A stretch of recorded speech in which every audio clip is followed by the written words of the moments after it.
Peace and love to the fam. Peace and love to the fam. Tonight, we're going to get it in, family. We're going to review a Fox Soul panel discussion that I was a part of probably about 2 weeks ago. And it's not on Fox Soul TV. I'm sorry, Fox Soul. I think it's foxsoul.tv. It's not on there yet. And I've been checking and checking and checking to see when they're going to post the interview, but they haven't posted the interview yet. And the title of the discussion is Do Black People Need White People to Be Successful? Right? That was the discussion of the show, or the title of the show. Do Black people need white people to be successful? And so tonight we're going to review the discussion. And like I said, it's not on the internet yet. I don't know why they haven't uploaded the discussion onto foxsoul.tv yet. I don't even know if they're going to, but I did reach out to the producer and he sent me the link like maybe about a few days ago. And so that I could review it. I told him that I was going to go live and review the discussion with my audience. And he said, okay, he sent me the link to download it. So I have it, family. So tonight we're going to take a look at it. But before we get started, I want to play my version of ratchet music. You know how we all have that ratchet side in us, right? That ratchetness in us. And I remember when I interviewed David Banner, he was saying a lot of the conscious music that he heard, in his opinion, was cheesy. He said, like, rappers that would come on this platform, a lot of these rappers that would come over here, it's cheesy, it's corny. And I mean, I did hear some conscious stuff that was pretty corny, you know, just because you're talking about the ancestors and Medunetta and hieroglyphs doesn't necessarily mean it's going to be a banger, right? But I have heard some conscious music that gives you that ratchet feel because you hear the cuss words and all of that, but it's still a powerful message behind what the person is saying. Shout out to Lauryn Hill. I'm thinking about when she said, I add a mother effer so your ignorant niggas hear me. I don't know if y'all remember, she said that. I believe it was on one of the Fuji songs. But she said sometimes you got to add that, right? So, you know, to tap into that ratchet side of folks. And so some years ago, Brother Ankh sent this song to me. It was a young brother that he was dealing with, and he's talking about queens, right? He's saying, I F with you, queens. So if you're not in the ratchet music, or you don't want to hear, it's not really ratchet music. I would say that it's a conscious vibe, but you know, some people may say that it's ratchet because he's using profanity. So if you don't want to hear the profanity, cut it off.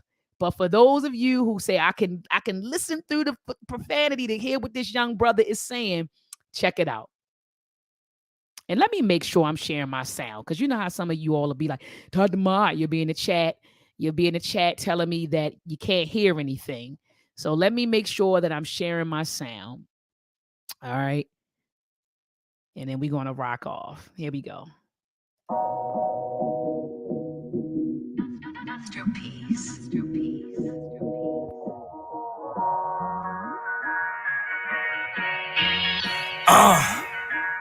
I fuck with girls that keep they mad on that duh-oh.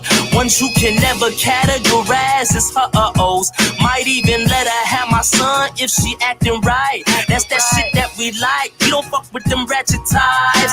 I know Isis, she a typist for the final call. You never catch her off that Molly or that alcohol. Tanisha poked me on the book, she ain't never phony. I catch Monica volunteering at the Y on Stony. I got this sweetie named Winnie from Papua New Guinea, sending me chocolates and mini bottles of Moet and Henny. 19 driving a Bentley, and it don't stop. Jasmine studied marine biology, zooplankton a lot. Had this hood girl, Mika, she was from the town. We went our separate ways, but she used to hold me down. She doing good, wish she would kinda call me now. Just she got a job, 2 cars, she a mommy now. Aerospace engineer, on a roll, 4 degrees. What y'all niggas know about Queens? I fuck with you. Shorty always by my side. I know I got issues. I left them ratchet hoes alone. Cause I need that real shit I can fall back on. I know 16 women out there that live without food stamps, wigs, and 30 niggas' kids. I fuck with girls that keep they mad on that duh-oh. Ones you can never categorize as huh-ohs. Might even let her have my son if she acting right. But you gotta treat her right, never wife the ratchet type. I fuck with Erin, got a bachelor's from MIT. She always lecturing on healthy shit for me to eat. Shout out Renee, Shanae, Monet, my cousin Dominique. Study journalism, go expose that Obama creep. I used to woo this Boricua named Felicia. She hooked me up on sneakers, worked at Nike Town. Now she a barista, no Anika, that's my chocolate bar. Used to cheat that Reaper, she get cleaner, credit cleaner. Now she co-owning the cleaners. Got my foreign girl Ryan from Andaman Island. She working, smelting the iron. Send me the knot, we get tired. Body calls in a riot. Samaya, Mariah, bring it my way. Ass so big, you sleep sideways. Aerospace engineer, honor roll, 4 degrees. What y'all niggas know about Queens? I fuck with you, I fuck with you. Shorty always by my side. I know I got issues. I left them ratchet hoes alone. Cause I need that real shit I can fall back on. I know 16 women out there that live without food stamps, wigs, and 30 niggas' kids. I fuck with you, I fuck with you, know about Queens. I fuck with you, I fuck with you, I know about Queens. I fuck with you, I fuck with you. Shorty always by my side. I know I got issues. Queens. I fuck with you, I fuck with you, I know about Queens. I fuck with you, I fuck with you, I know about Queens. I fuck with you, I fuck with you. I know 16 women out there that live. Oh my gosh. So I'm telling you, I couldn't play this song in the car with my mama because he cursed a lot. But you know, I just know how young people are. I heard the message. I said, okay, he's shouting out the queens. You know, I would prefer not to hear the profanity, but he was definitely fire. And Miss Pooh agreed. She was like, he is fire. But he's talking about queens. And, you know, he said, I know engineers, I know scientists. What y'all know about these queens? They going to college. They not having babies by these dusty dudes out here. What y'all know about these queens? And so anyway, he was definitely fire. And I don't even know the young brother's name to even give him a proper shout out. So I have to holler at Brother Onk to see what is this brother's actual name. You see what I'm saying? Like, so I could actually give him a proper shout out. But anyway, so that's my intro. Waiting for you all to get in here. Family, take a moment out to thumb up the video. Also share this show tonight. We are reviewing, and let me put myself down the bottom. We are reviewing a Fox panel discussion that I had on the question, do Black people need white people to be successful? And so a lot of you already weighed in the chat. You said, no, we don't need them. We don't need them. All we need is us, right? They need us at the end of the day. We don't need them. We've never needed them. And so that was my position. That's why they reached out to me, because they know I would say no. But what I was arguing, and family, you will hear this in the discussion. What I was saying was that it depends on what you want to do. For me, liberation and sovereignty for Black people does not require white people. We don't need white allies if we want to do for ourselves and build for ourselves, right? But if you are trying to integrate, right, into their system, right, then yes, you're going to need them, because they're going to have to sign off on that. Are we clear? Like, if you're asking for political power and economic power and success in their system, then you do need them, but not for what I want. I want to build a nation. I'm in the nation building. So for what I want to do, I don't need Black folks. So there were a bunch of, believe it or not, family, there were some Black folks on the panel who did say, well, we need them. I'm trying to be successful in the music business. I'm trying to do this. I'm trying to do that. We need them. So family, be prepared. So here we go. Let me hit the play button.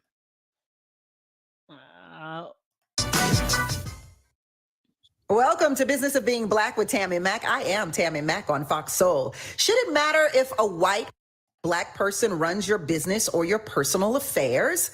Well, the late tennis player Arthur Ashe once was ridiculed by a friend for having a white man handling his money. Ashe responded by saying, "I don't have a white man handling my money. I have Donald Dale, who happens to be white." So is it beneficial to us or even necessary to have white people handling our affairs? Well, let's get down to business. The business of being Black today is, does white make it right? Please welcome the president and CEO of the I Choose Life Foundation, Tony Wayford. Hi, Tony. How you doing? Very good. Welcome to the show. Thank you. Educator and the co-founder of Ed Anime Productions, Dr. Ma'at is with us again. Hi, Dr. Ma'at. Hi, Tammy. Peace and love to you. Yes, the managing partner of the Ovation Agency, Thornell Jones Jr. Hi, Thornell. Welcome to the show. Thank you, Tammy, Matt. It's nice to see you. Social media consultant LaJuan Moses is with us today. Hi, LaJuan. Hi, Tammy. And the executive director of Curly's House Food Bank, Laverne Spicer. Hi, Laverne. Hi, Tammy. Now, hold on. Just from looking at the panel, can you all guess the Black folks who said we need white folks? Tell me in the chat. Just from looking at this panel, right? Can you tell me, and it's 5 of us on here, including Tammy Mack, that's 6, but she's the host. So it's 5 of us on here.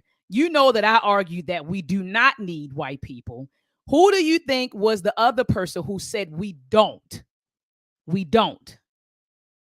Who's the other person, family? Tell me in the chat. Who's the other person who you think sided with me and said, no, we don't need white people for anything?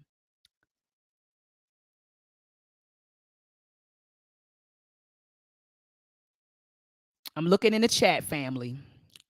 Can you guess? I don't see anybody that guessed yet. I don't see anyone that guessed yet, family. Tell me in the chat. Who do you think? I'm going to continue to play it. Tell me who you think sided with me. Thanks for inviting me on. How's that food bank going? Oh, very busy today.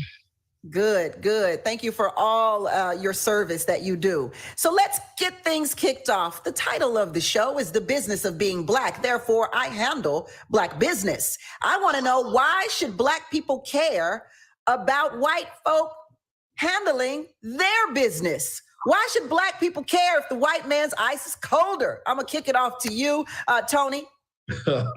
I don't want white people handling my business. Tell us how you really feel, Tony. Okay, we're kicking it off strong today, boy. Strong. I'm going Black first. Any and all things that I've done actually that has been successful in my life has come at the hands of white people. Black people. I've learned early on, ain't no magic in white people. Sometimes we want to believe that. And I think sometimes we think it's also disturbing to me sometimes when people think, especially when I hear other black people say, well, you need 2 or 3 good white people. I need good people to work with. But when it comes down to it, I'd much rather work with Black people first. And then if there's room for a white boy, then I'll let him in. Wow. You telling all our secrets and everything in the first 10 seconds of the show. Well, you need a couple of good white people on your team. Thornell, why should Black people care? Why? Why should Black people care if white people are a part of their affairs? Well, I got to be honest with you. I come at this from both sides of it, but I do have a point of view. I got to go back 30 years when I first got in the music industry. And for me, it started with actually being offended by what I call the racehorse theory, the idea that there are, Black and brown talent being represented by white men for the most part. And what we found from the Annenberg Inclusion Initiative that was published in June of 1921 is that still exists. Almost 87% of major label executives are white. And the people who are there's only one woman, and that's Sylvia Rome? No, it's the woman who runs Rock Nation. I can't remember her name right now. And it's one of those things where it's like, if you look at the middle level, there are plenty of people of color who are running enterprises. But why should Black people care? Why should Black people care? The reason why they care is because you want to maximize your profitability. And if you're looking to access more capital and more resources, you're going to want to get as high up into a structure as possible in order to make things happen for yourself. And let's face it, people like doing business with people who they know and they have established relationships with. And this is changing over the course of time. And has changed. Well, I certainly understand what you say when you say you want to maximize your profitability. That's a great reason to work with anybody, really, right? Desiree Perez is the name at Rock Nation that you're referring to. Yeah, LaRon, why should Black people care if they work with white people or not? Well, I will say no, white does not make it right. However, when we look at the structure of things that we do, it's about position, access, and voice. So a lot of times, yes, we have the voice, our voice is not diminished, but when we look at the top positions, the leadership positions, the areas that we're looking to go, it helps to have white people on our side, white people as advocates, as allies in this business that we're getting done, because they can perhaps be that forefront and that advocate for us and working alongside us. So it's not that they're doing everything for us and they are right because they're white. It's just the fact that a lot of times when it comes down to it, people are already counting you out because of how you look, how you present. So when you're able to align yourself with a white ally, with a white advocate, then they're able to help you be that voice to get more access, more opportunities, and into more positions. All right. Laverne, talk to me. Why should I care? I'm a Black woman. Why should I care if a white or a Black person is my manager? Well, for me, I operate a nonprofit organization. I provide food for people and also wraparound services, helping them with all aspects of their life. And that's something that I have been doing for the last 22 years. And in my line of work, you need white people to help you. There's no other way around it. So far as what I have seen, they have been really helpful.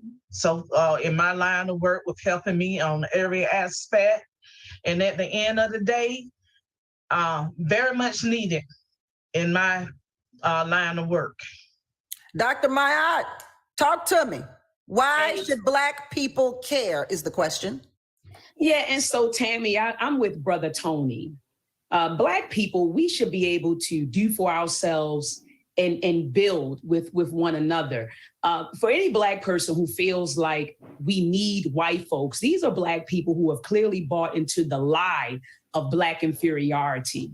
And so to feel, and that lie has contributed to us feeling like we need white folks. And we can get into the whole savior complex later on, but we should care, Sister Tammy, because again, a lot of us have bought into that lie of Black inferiority. And in order for us to do for self and build for self, we need to do away with that lie, okay? And so that's why we should care. We need to dismantle that myth, that lie of Black inferiority.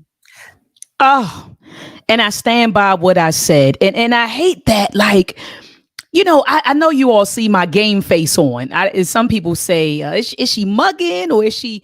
No, I'm actually analyzing, right? Like I'm sitting there and I'm looking at the people I'm on the panel with, and I'm not gonna lie. In my mind, I was making judgments based on appearance. And I know people say don't judge a book by its cover, but I did, and I was 100% correct. I already knew when because the typically the interviews, all right, are pre-recorded, and then they edit it.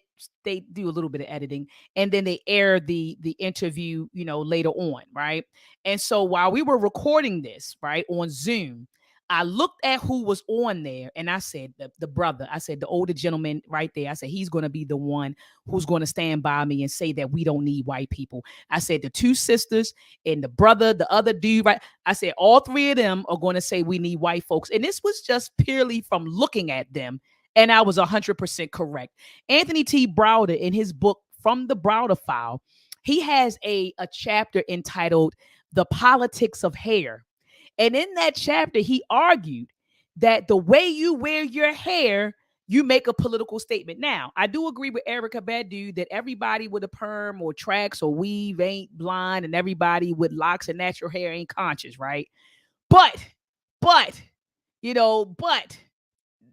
typically we can say, all right, you see this sister with the long weave down her back. We already kind of know what she subscribes to. I mean, can we just be honest? So when I looked at these people, I said, up, the only person who's going to have my back is the brother, the older gentleman, at the top. And shout out to Dr. Craig Samuels. He guessed it, and another person in the chat guessed it and said it's going to be the guy at the top. Because you're looking and you're like, okay, so I know what I'm dealing with. But I meant every word that what I said is any black person, and they had an issue with me saying this, and you'll hear it later on in the interview. Any black person who feels like we need white people, that is a black person who is clearly suffered from historical amnesia. That is a black person who is suffering from black hate, black self-hate. And that is a person who has brought into the lie of black inferiority. So when she said, well, why should we care? Well, black people, in order for us to do for self and to begin to build for our own, we got to do away with that lie. We had to destroy that lie, and we have to regain our consciousness, our African consciousness. I know some of my FBA and B1 brothers might get mad with me, but our African consciousness, meaning going back and Sankofering, going back to fetch what we lost. And what we lost was our memory. What we lost was our culture. What we lost was our spirituality. What we lost was our land. What we lost was our nations. So we got to go back and Sankofa. And that's what I was trying to get across when I said to them that we got to do away with that lie of black inferiority in order to build for ourselves and do for ourselves. And that's why black people should care. There's so much to listen. Y'all gave me so much to go into here. Okay, so let me see where I'm gonna start. I'm gonna start with Tony, because Tony said, I want to work with black people. That's it. That's all. I said what I said. Yeah. Right, Tony? Yeah. If we're under that notion, then can we be mad when white people only work with white people? Well, I'm never mad when white people only work with white people. I get upset when black people don't want to work with black people. And when black people think it's some magic in white people. And when black people seem to believe that the only way we get over is have white people involved. I'm not, in terms of our level of success, I'm not going to lick a dirty doorknob for $1 just because a white man dangling in front of me. I'm not going to do that. And I think that if we can be allies and work on some things, certainly I'm open to that. But I've been very, very, very, very fortunate to run my business. And most of the support, of 98% of the support I got came through the hands of black people, helping me, partner with me. When I first came, I work in HIV. When I first came up with the idea to test black people all over this country for HIV, I went to Al Heyman. You guys may know or heard of him. He used to be a concert promoter. Now he does boxing. Al gave me over $2 million in tickets that I used for incentive for black people to test. White people tried to go around me and see if, in fact, I could, if they could get to me, get to him and go around me. He said, no, Tony, they trying to usurp your power. I'm going to give you a letter. Tell them I'm giving you what I say I'm going to give you. Because again, and I just believe that we can do it. We can do it. We just have to quit thinking there's some magic in white. That's just my position. I only got on this white shirt because I couldn't find another. You could, well, you got a black one underneath. I'm telling you. I'm done with you already, Tony. And the show ain't even started. Thornell, is there white in magic? We talk about all this black girl magic, this black boy magic. Is there magic in white people too? I don't think that there's magic in it. I just think that, that it at some level, maybe it's cultural.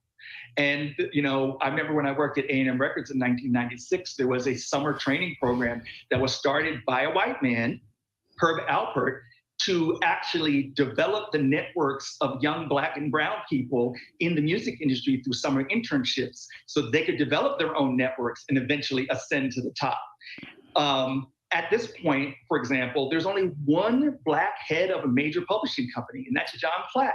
The only reason why I know him is because I was in the room. I've been, a member of a number of Grammy committees, et cetera, and we met in the early 2000s and we maintain a relationship to this day. But that's only because I was in the room. You got to get in the room in order to ascend. And so when you talk about ascending, that's a good point. When you talk about you see how I'm looking at him, y'all? We got to get in the room to ascend. We need massa. Did you hear what he said? We got to get in the room. We got to get in the room. We got to get in the room so we can ascend. So we need white folks to ascend. Well, the only time you need white folks to ascend if you're trying to ascend in their structure. Go build your own structure. Go build your own industry. Dr. Claude Anderson talks about that in his book Powernomics, where he said we need to own and control industries. Hip hop is an industry. I know we attach it to the music industry, but hip hop, right, and R&B, our jazz, our blues, those are industries in and of themselves.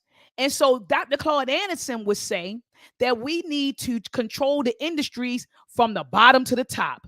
From meaning, let's manufacture the equipment that we are using. We have to manufacture the equipment, build the equipment that we utilize, right, to create the music and to distribute the music. Let's manufacture it. Let's manufacture the parts, right? The devices. Let's own the studios, right? Then you come in, let's own the labels. Let's own the music, the rights, the artists. Keep it all black from the bottom to the top. We don't need them in the music industry. Like I said, the only way you need white people is if you are trying to ascend in the white power structure. But if that is not your goal, which is integration, but if that is not your goal, we don't need them. Sending, it takes me to what LaJuan was saying: position, access, and voice. So why is it we can't utilize, LaJuan, our own position, access, and voice, and we need the help of, or the positioning of a white person, the access of a white voice of a white person to ascend, as Thornell says? So I feel that we can use our own voices, but it comes down to the fact of, again, the culture, the society, the way that things are designed. It's really, you're counted out. A lot of times Black people are counted out before we even get our foot in the door. So yes, we have the voice, yes, we have the position, but a lot of times it's that thing of who you know, not what you know. So when it comes to that part of it, it's the fact of right now, white is leading the leadership positions and all of that. So it's not necessarily saying that we need the white to make it right, but it's the fact of if we're partnering, if we're allying, if we have the inclusion part of it, then we're working together towards a common goal. So it's not they're coming to save us. It's them coming in to work with us and recognizing that, hey, I may need to partner up with you so that we can go to the next level. So hold on. She said it's about partnership. This is what I didn't get a chance to express this. You'll see me in the interview. I kept going like this, like trying to signal to Tammy that I wanted to speak on certain things, and she wouldn't call on me, of course. But when you say partner, right? So think about this, Dr. Samuels and Brother Yapo, right? If we were to partner on something, you know, it's kind of like we're on an even playing field. I bring something to the table. You bring something to the table. There's no power dynamic, right? You get what I'm saying? Like you bring something, I bring something. We're on an even playing field or even playing together, and you bring something and we both benefit, you know, together, right? You know, but when there's a power dynamic there and you have all of the access, you have the wealth, you have the access, you have the power, and then I come along, I don't have the access, right? I don't have the wealth, I don't have the power. Is it a partnership or is it exploitation? I want to tap into that specifically about the music camp you talked about, Thornell, when we return. I want to know, when white people help Black people, is it really to help us ascend or to help them ascend? We'll respond when we return on The Business of Being Black.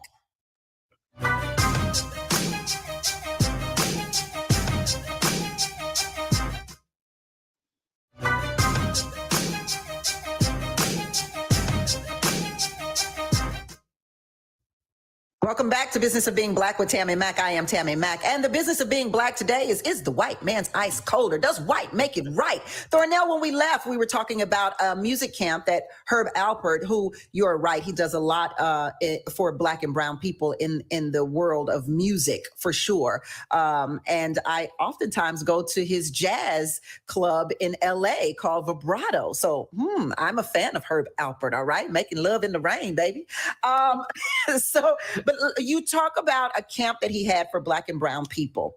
So I want to talk about, and you said that it was to put Black and brown people in a position to where they can ascend. So my question becomes, you mentioned earlier that there are no white, no Black people in positions of power in the music industry. So if there are no owners of these record labels or Black people who are record executives, right, Thornell, then putting Black musicians in a position to ascend is kind of a moot point, because they're ascending to work for white people, which means that these white executives will be making the money from Black musicians, which is really helping to ascend the white people, not the Black people.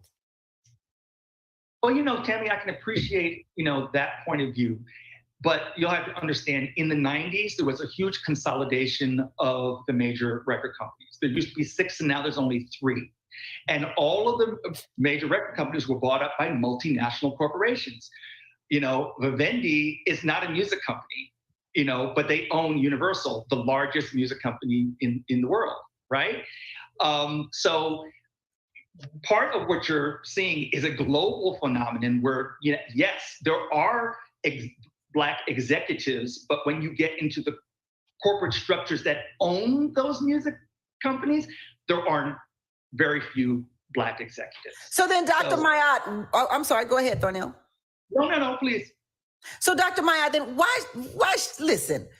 why should we care if we have examples like Master P, for example, who was selling CDs out of his trunk and amassed millions upon millions of dollars with his own label, right? No Limit Soldiers, his own record label. And white people came after him. They wanted what he had. He was like, nah, I think I'm gonna stay Black. I think I'm good with this. Why do we feel like we need these executives to get us to these higher levels? What's the thought process there? Well, again, I want to say, and I was on mute. Sorry, guys. I already answered her question. She was saying, why do we care, about people feeling as if we need these executives? And so I thought that I articulated myself very well in saying that the root cause of that is, Black inferiority. I could say maybe fear, right? I didn't say fear, but I'm sitting here thinking with you right now. But in real time, I was going back to that whole idea of Black inferiority, white superiority. That's why we feel like we need it. And I even mentioned in the beginning, I don't know if you caught it, I said we can get into discussing the savior complex, the white Jesus, the white God. We can get into that a little later, and how, religious, racial, religious iconography, how that has impacted Black people, psychologically and emotionally and spiritually, as to make us feel like we need white people, right? Because we feel like we need Jesus and we need God. Well, if your God and your Jesus is white by default, then you feel like you need white people. But I felt like I kind of already answered that. So when she asked this question, I kind of went in a different direction. Like, I'm like, okay, I answered that, but let me plug this. So you're talking about Master P, but Master P is a great example to show Black people that we can remain independent, right? And still make it, right? We can be successful and be independent. So I kind of went a different route. So go ahead and check it out, fam. And salute to Master P. There's power in ownership. And see, Master P understood that. When you own, you control. Whatever you own, you control. And there's power in owning and controlling. So that's why Master P said, I'm going to be independent. I don't want anyone to own and control what I create. And so a lot of times, again, as I said at the beginning of the show, we brought into the lie of Black inferiority. So a lot of Black people do not feel like we can be successful unless there's a white person involved. And so I know that Thornell and the sister LaWan, they spoke about elevating, right? Like, if you want to get in, if you want to get into their system and climb, possibly, then you need white folks. But for people like myself and Tony, brother Tony, who subscribe to self-help, self-reliance, independence, liberation and sovereignty, we don't need white folks for that. When you go back in history, Sister Tammy, Black Africans built one of the oldest thriving civilizations in the world, and that was Kemet.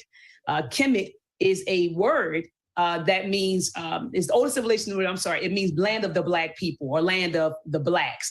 And this was one of the oldest thriving civilizations in the world. We built that, Tammy, without white people, without anyone. We built that.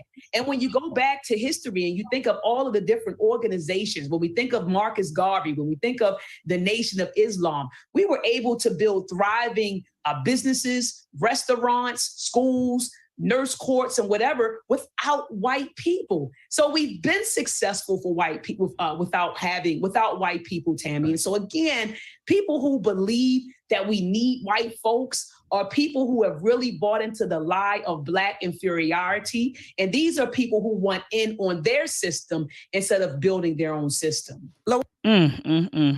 Yeah. And I also should have mentioned these are people who suffer from self-hate and historical amnesia. I've got Blueprint for Black Power in front of me right now, family. Salute to Dr. Amos Wilson. Hold on, let me put myself back on the screen. Have Blueprint for Black Power right here. And in Blueprint for Black Power, there's a chapter entitled The Black Church, Key to Black Empowerment. Key to Black Economic Empowerment. I'm at the bottom of page 581 for those of you who have the text. And there's a section called The Economics of the Nation of Islam. And in this text, okay, I'm gonna read a little bit of it. It says the judicious involvement of institutional religious organizations in Black economic development cannot but vastly enhance their religious, social, and political influence far beyond their numbers and denominational doctrines. The Nation of Islam, while under the leadership of the Honorable Elijah Muhammad and now under the leadership of the Honorable Louis Farrakhan, is a remarkable case in point. Muhammad's was a nation indeed. He says, as noted in the Emerge magazine, Elijah preached mythology but rooted himself on solid ground. His model was do for self, and he did just that. He ruled over 76 temples nationwide and 50,000 to 100,000 people. His nation owned 15,000 acres of farmland, a newspaper with circulation of 500,000, several aircraft, a fish import business, restaurants, bakeries, and supermarkets. A fire eater with a whispery voice, Muhammad redeemed the disenfranchised in the ghetto, infusing them with pride. All right, we did that, family, without white folks, right? We accomplished all of that without white folks.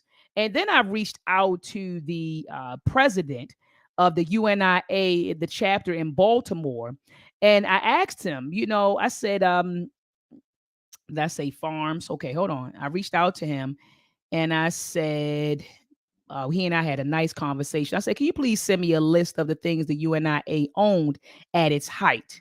And so I'm going to read for you the text. And you see, I have my cell phone out in front of me. I'm going to read for you what he wrote. He said, it's more, but I remember these from orientation from the NY division. Each division should have had some sort of business as its major component of the UNIA to start a business. He said, that's what's been killing me. He said, getting our businesses up and running and be more. He says, economic self-reliance. So they had grocery stores, restaurants. There was a universal mart industry. They had a black doll factory. They had a Booker T. Washington University and Phyllis Wheatland Hotel.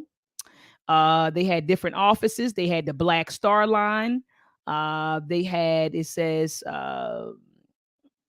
Yearmouth. It says Shady Side. He says, he get like different. So he has a list, a whole bunch of stuff. He said there was a UNIA shipping company. He said, I got to get the info on that. He said they owned a lot of real estate. He also said they had, and they still have Black Cross nurses.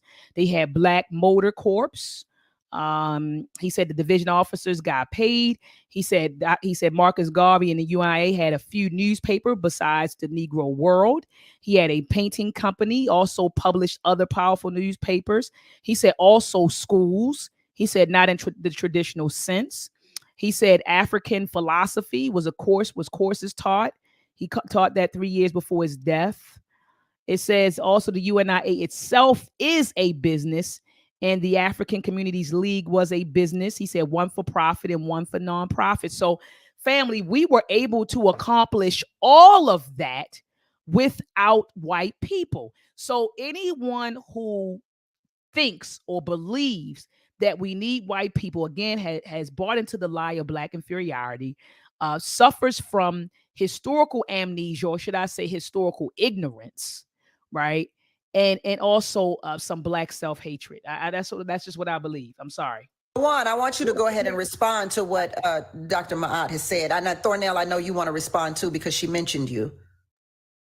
Yes. So in terms of buying into their system, even if you're building your own, there is still that, I guess, bonus or benefit that comes into partnering with someone as a white ally, as a white advocate. Yes, we do, and we are powerful to do it on our own. We can make it on our own, but when it comes down to face to the front, as I've said before, you're getting counted out as soon as you walk in the door.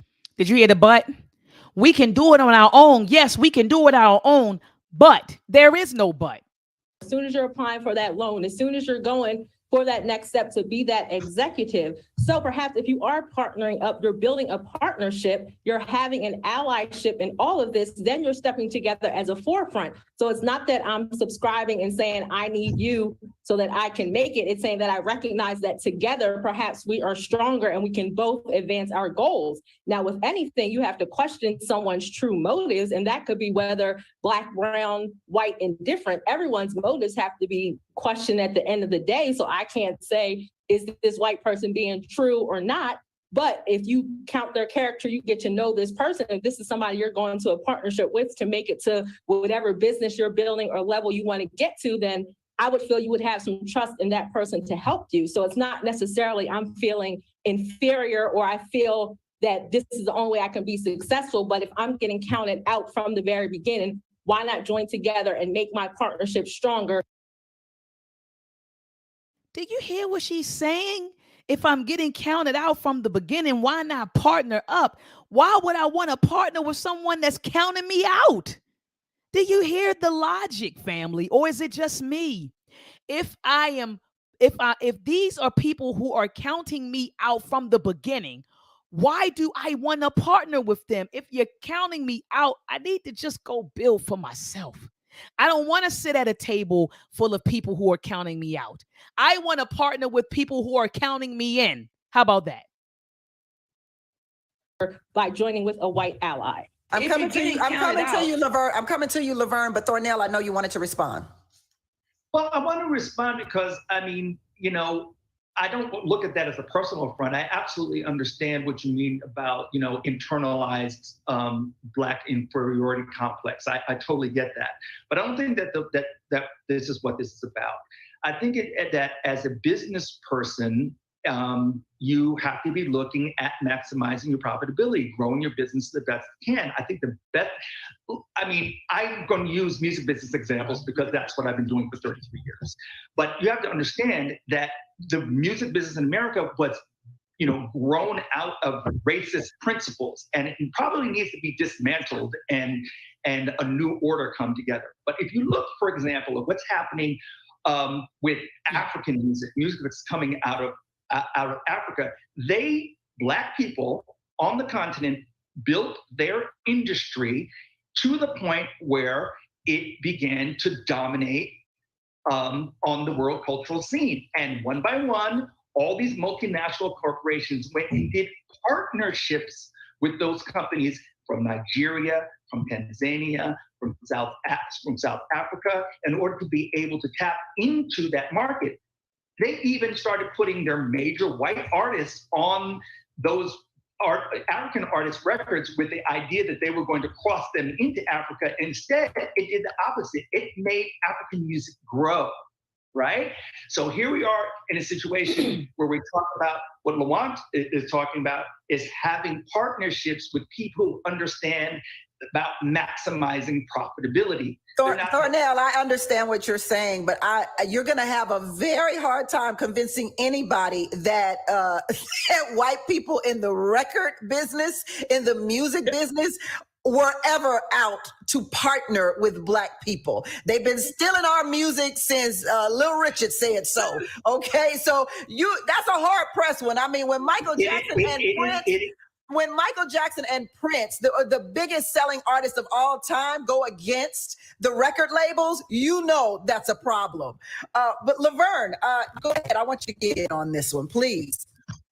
Okay, well, first of all, I feel that we as Black people are so gifted. We are gifted, we are intelligent, and we have our own gifts. And that's why when you look into history, I see that so many Black people invented so many things because we are just gifted and naturally talented people. We know how to create our own.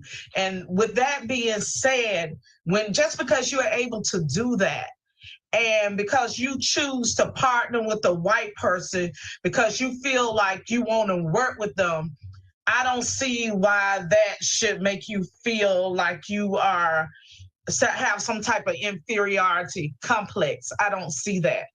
Good point. Yeah, I don't see that as an inferiority. Yeah, good point.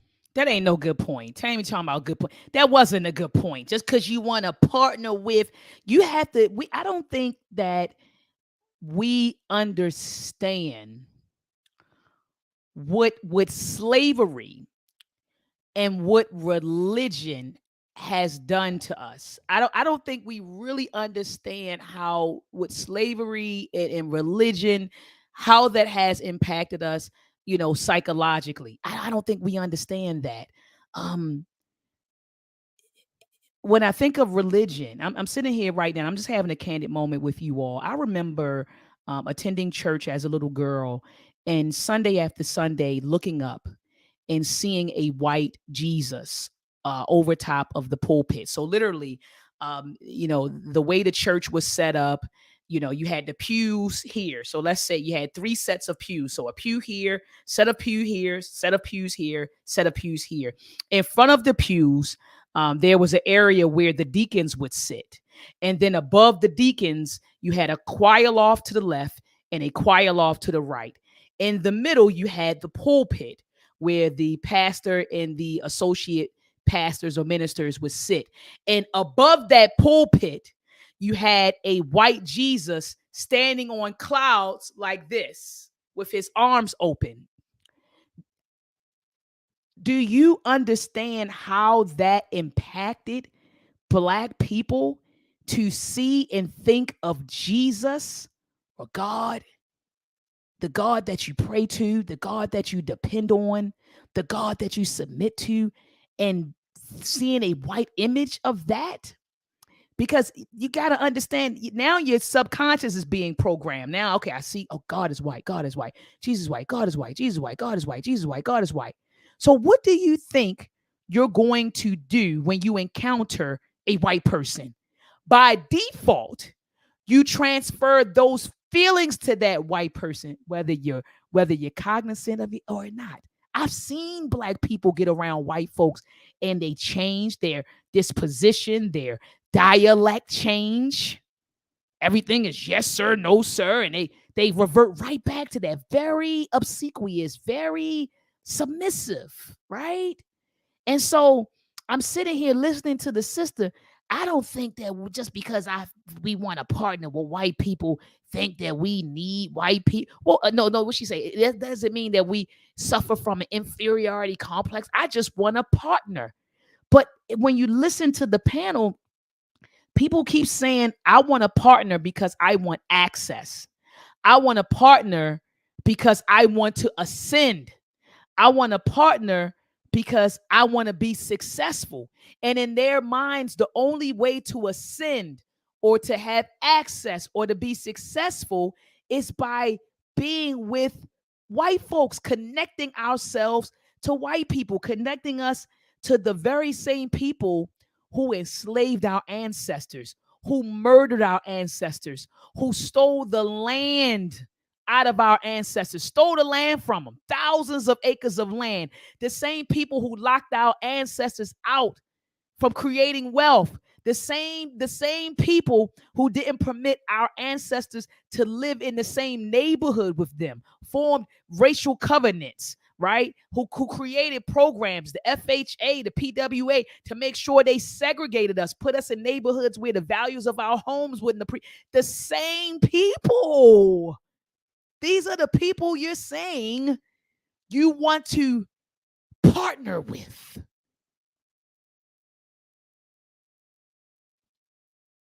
Let me go ahead and play this. Right. It's in some areas, in some. Let's go to a quick commercial break. We'll be right back. We'll be right back.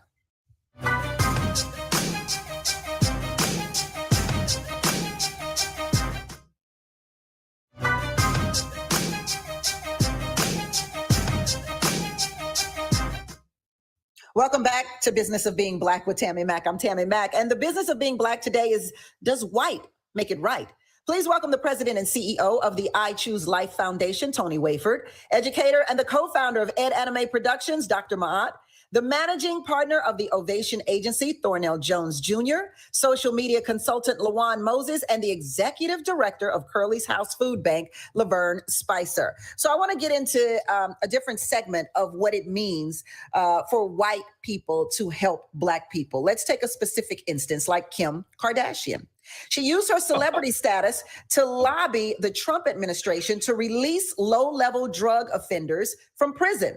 Could she have gotten those people out of prison if she was Black? But more than that, I want to know, she came to the rescue of several low-level drug offenders when no Black person did. Tony, talk to me about that. Well, a broke watch is right twice a day. So it's not like she did nothing magnificent or anything like that.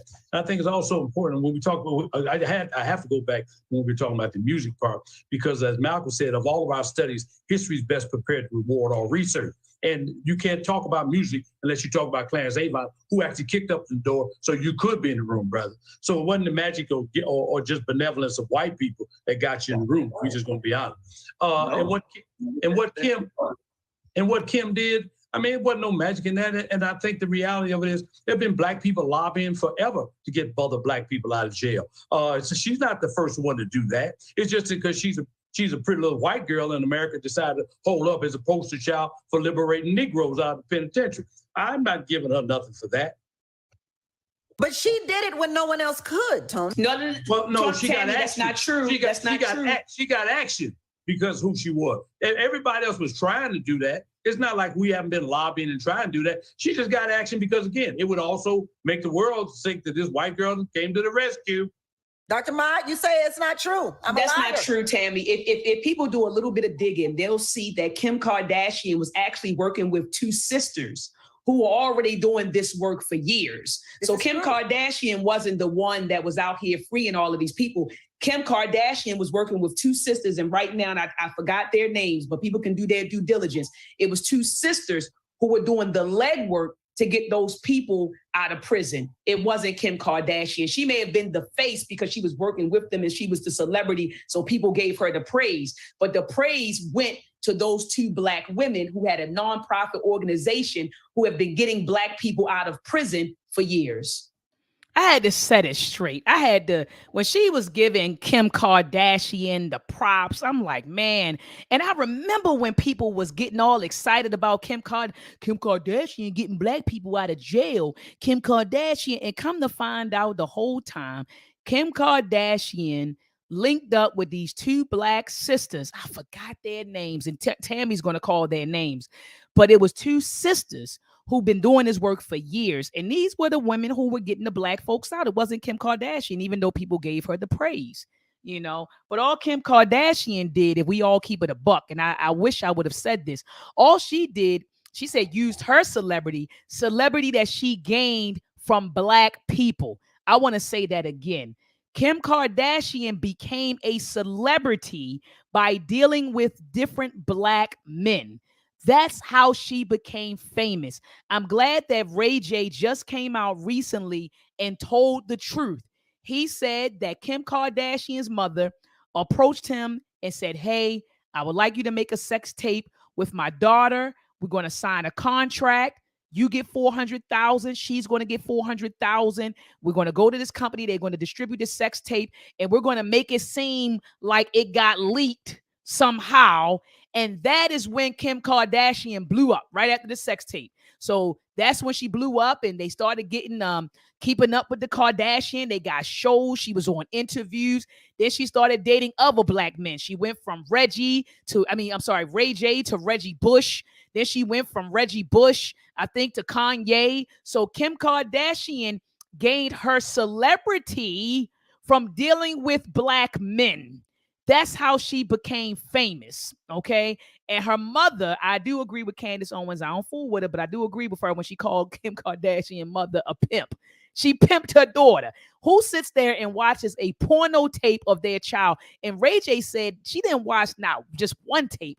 She watched 3 tapes and chose from 3 different videos. The one, I'm talking about Kim Kardashian's mother. The one, I think her name is Chris, I think her name is Chris or Jen. Well, I don't know. Y'all had to tell me in the chat. But Kim Kardashian's mother literally watched 3 videos of her daughter having sex with Ray J, picked out the best one, had them sit down to sign a contract with the company who distributed the sex tape or the sex video, and made it seem like it was leaked, and kind of pointed the finger to Ray J and said it was his fault. And so for years, people have been looking at him, like he's shaky, like, man, you leak stuff. And so he got tired of being labeled as, that. And he was like, man, I'm just going to tell the truth. So he just flooded the internet literally with receipts. He flooded the internet with receipts a couple of weeks ago. All right. So anyway, I feel like I should have said that on the show when she kept saying she used her celebrity. Kim Kardashian used her celebrity that she got from black men. Here we go. But the two black women weren't the 2 women who went to talk to Donald Trump. It was Kim Kardashian. Why? Right. So Kim Kardashian went to talk to.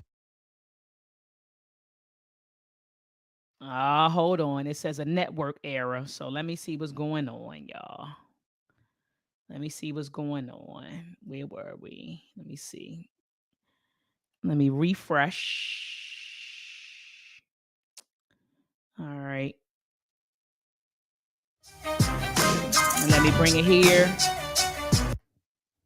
It began to dominate on the world cultural Where were we? History. I see that so many black people invented. Welcome back to of several low. Hold up as a these sisters. And like I said, I forgot the name. Able to shift the needle. All right, here we go. Behind the freedom of those inmates. It wasn't Kim Kardashian. Go ahead, Thornell. We'd also be there, like we didn't mention your brother who Go created. ahead, Thornell. Excuse me, Tony. Thornell. There's that word again, partnership. It comes up in a different context. These 2 black women were doing the work, and then Kim came in partnership with them, and then delivered this narrative through the conversation with Donald Trump. Now, I don't like to give him credit for anything, but Kim was able to shift the needle on this issue and bring these issues into the national consciousness and the national conversation about prison reform, where all the conversation that we've been having in the community, in our community, wasn't moving the needle to where it needed to be. That's so true. I think this just reinforces the idea of partnership. Hold that thought. Those 2. I have to applaud. Hold that thought 1 second, Thornell. Sure. Those 2 black women were Maya Angelou Cody and also Brittany Barnett. Thank you. Go ahead, Thornell. Well, all I was coming back to say is I think it is important for Black people to support Black people. Community initiatives, HIV, health, welfare, our community and our culture. That is paramount. I remember when I first got in the music industry and I saw a rainbow of people who were, at the ground floor in the hip hop promotion department, and ultimately that played out as the way we see it right now. whereas those non-Black people ascended to the top. And here we are, kind of stuck in the middle with this glass ceiling, if you would. This is the reason why I do support the idea of developing your own structures. Somebody mentioned before the idea of Master P owning his own masters and controlling his own destiny. And what I can say about the music business that has changed in the last 30 years is the idea of independence getting a larger piece of the pie and controlling their destiny by owning their own masters. LaJuan, I want to talk to you. I want to talk to you about Kim Kardashian. Yes. So in bringing up the whole partnership, could it be that the two Black women that we mentioned that were running the prison reform, they recognized that they needed to partner with someone else to advance their initiative? Because then Kim Kardashian, it goes back to the access, she had the position, and then she was able to be the voice. So it may not be that, yes, Kim got all the praise and all, but it was brought up that it was a partnership she formed with these two Black women. So maybe they recognize in the work that they were doing that, okay, we're doing this great work, but we want to bring it to a larger scale. How can we bring this to a larger scale so that people can recognize the importance of the work that we do? And of course, when things go out, it's going to be portrayed one way, but Kim was able to help them get these things done. So you see how this sister just assumed that the two Black women wanted to partner with Kim Kardashian. It didn't even dawn on her that maybe Kim Kardashian wanted to partner with these Black women. It didn't, you get what I'm saying? Like, this sister automatically assumed that the Black women, these Black women been doing the work for years, getting Black people off. They didn't, I'm telling you, I bet $100 that Kim came at them. They did not go after Kim. Guarantee you. So again, it's going back to that, having that position and access. So yes, we're partnering together, and Kim may have been the face at that time, but it goes back to the history of they partnered together and then they were able to get these people released. Tony, I want to ask you real quick. So could My Angel and Brittany have gone to Donald Trump on their own? They probably could have talked to some other Black people. They didn't need that white girl. It was a lot of Black people up on the Hill that's doing a whole bunch of stuff that actually are even skilled negotiators. And because again, we know Donald Trump, it ain't because he's principled that he did it. All you had to do was offer this guy something and he'd have done it. If there are Black people on the Hill that would have helped to lobby that. But then again, it's important. If we're going to talk about them, we also be derelict if we talk about the brother who's been getting brothers in and out of penitentiary forever. That lawyer, I think he created the Innocence Project or something like that. Yes. He did a big article. Well, yeah, so if we're going to talk about Kim, please can we bring up the brother too, who's done a whole lot more than Kim did? See, that's what happens. Well, sometimes when we get to waving that white flag so much, we suffer historical amnesia about what we've done.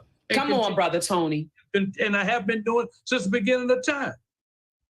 So then let me talk about this. Would President Barack Obama have been elected if he had a Black running mate? Or you know what? Let me keep it simple.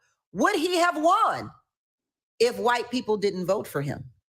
Of course not. Well, white people have a population monopoly here in America. So then we needed white people, right?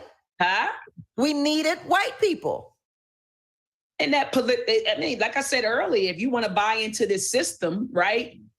That is a poor example to say that we need white people because Barack. Anyway, just hear what I had to say. It is good. Then you need them. But when you talk about building your own, no, you don't need them. He wanted to become the president of the United States of America, meaning he wanted to be the face, the head of a white power structure. So yes, you need white people, right? If you want to be the head of a white power structure.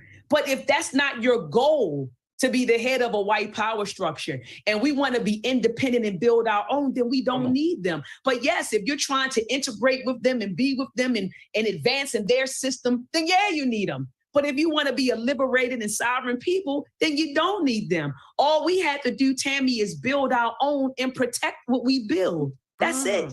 Okay, Laverne, do you think he needed? I mean, golly, is it so hard? Is it so hard, family, to understand that all we have to do is come together, build our own, and protect what we build? It's that simple. Did a white running mate in order to win? Well, no, because of the fact that he had a lot of support. I mean, Black people supported him as well as white people supporting him.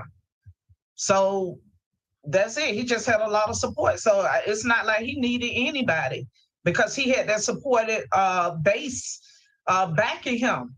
Okay. Point duly noted. When we return, I want to talk about something that's my favorite subject, and that's the civil rights movement. I want to talk about white people being allies in the civil rights movement, and were they necessary for us to progress in the way that we have today? Or, as Tony suggested, am I forgetting? Am I leaving out our own history and what we've done? We'll talk about it when we return on The Business of Being Black with Tammy Mack on Fox Soul. We'll be back.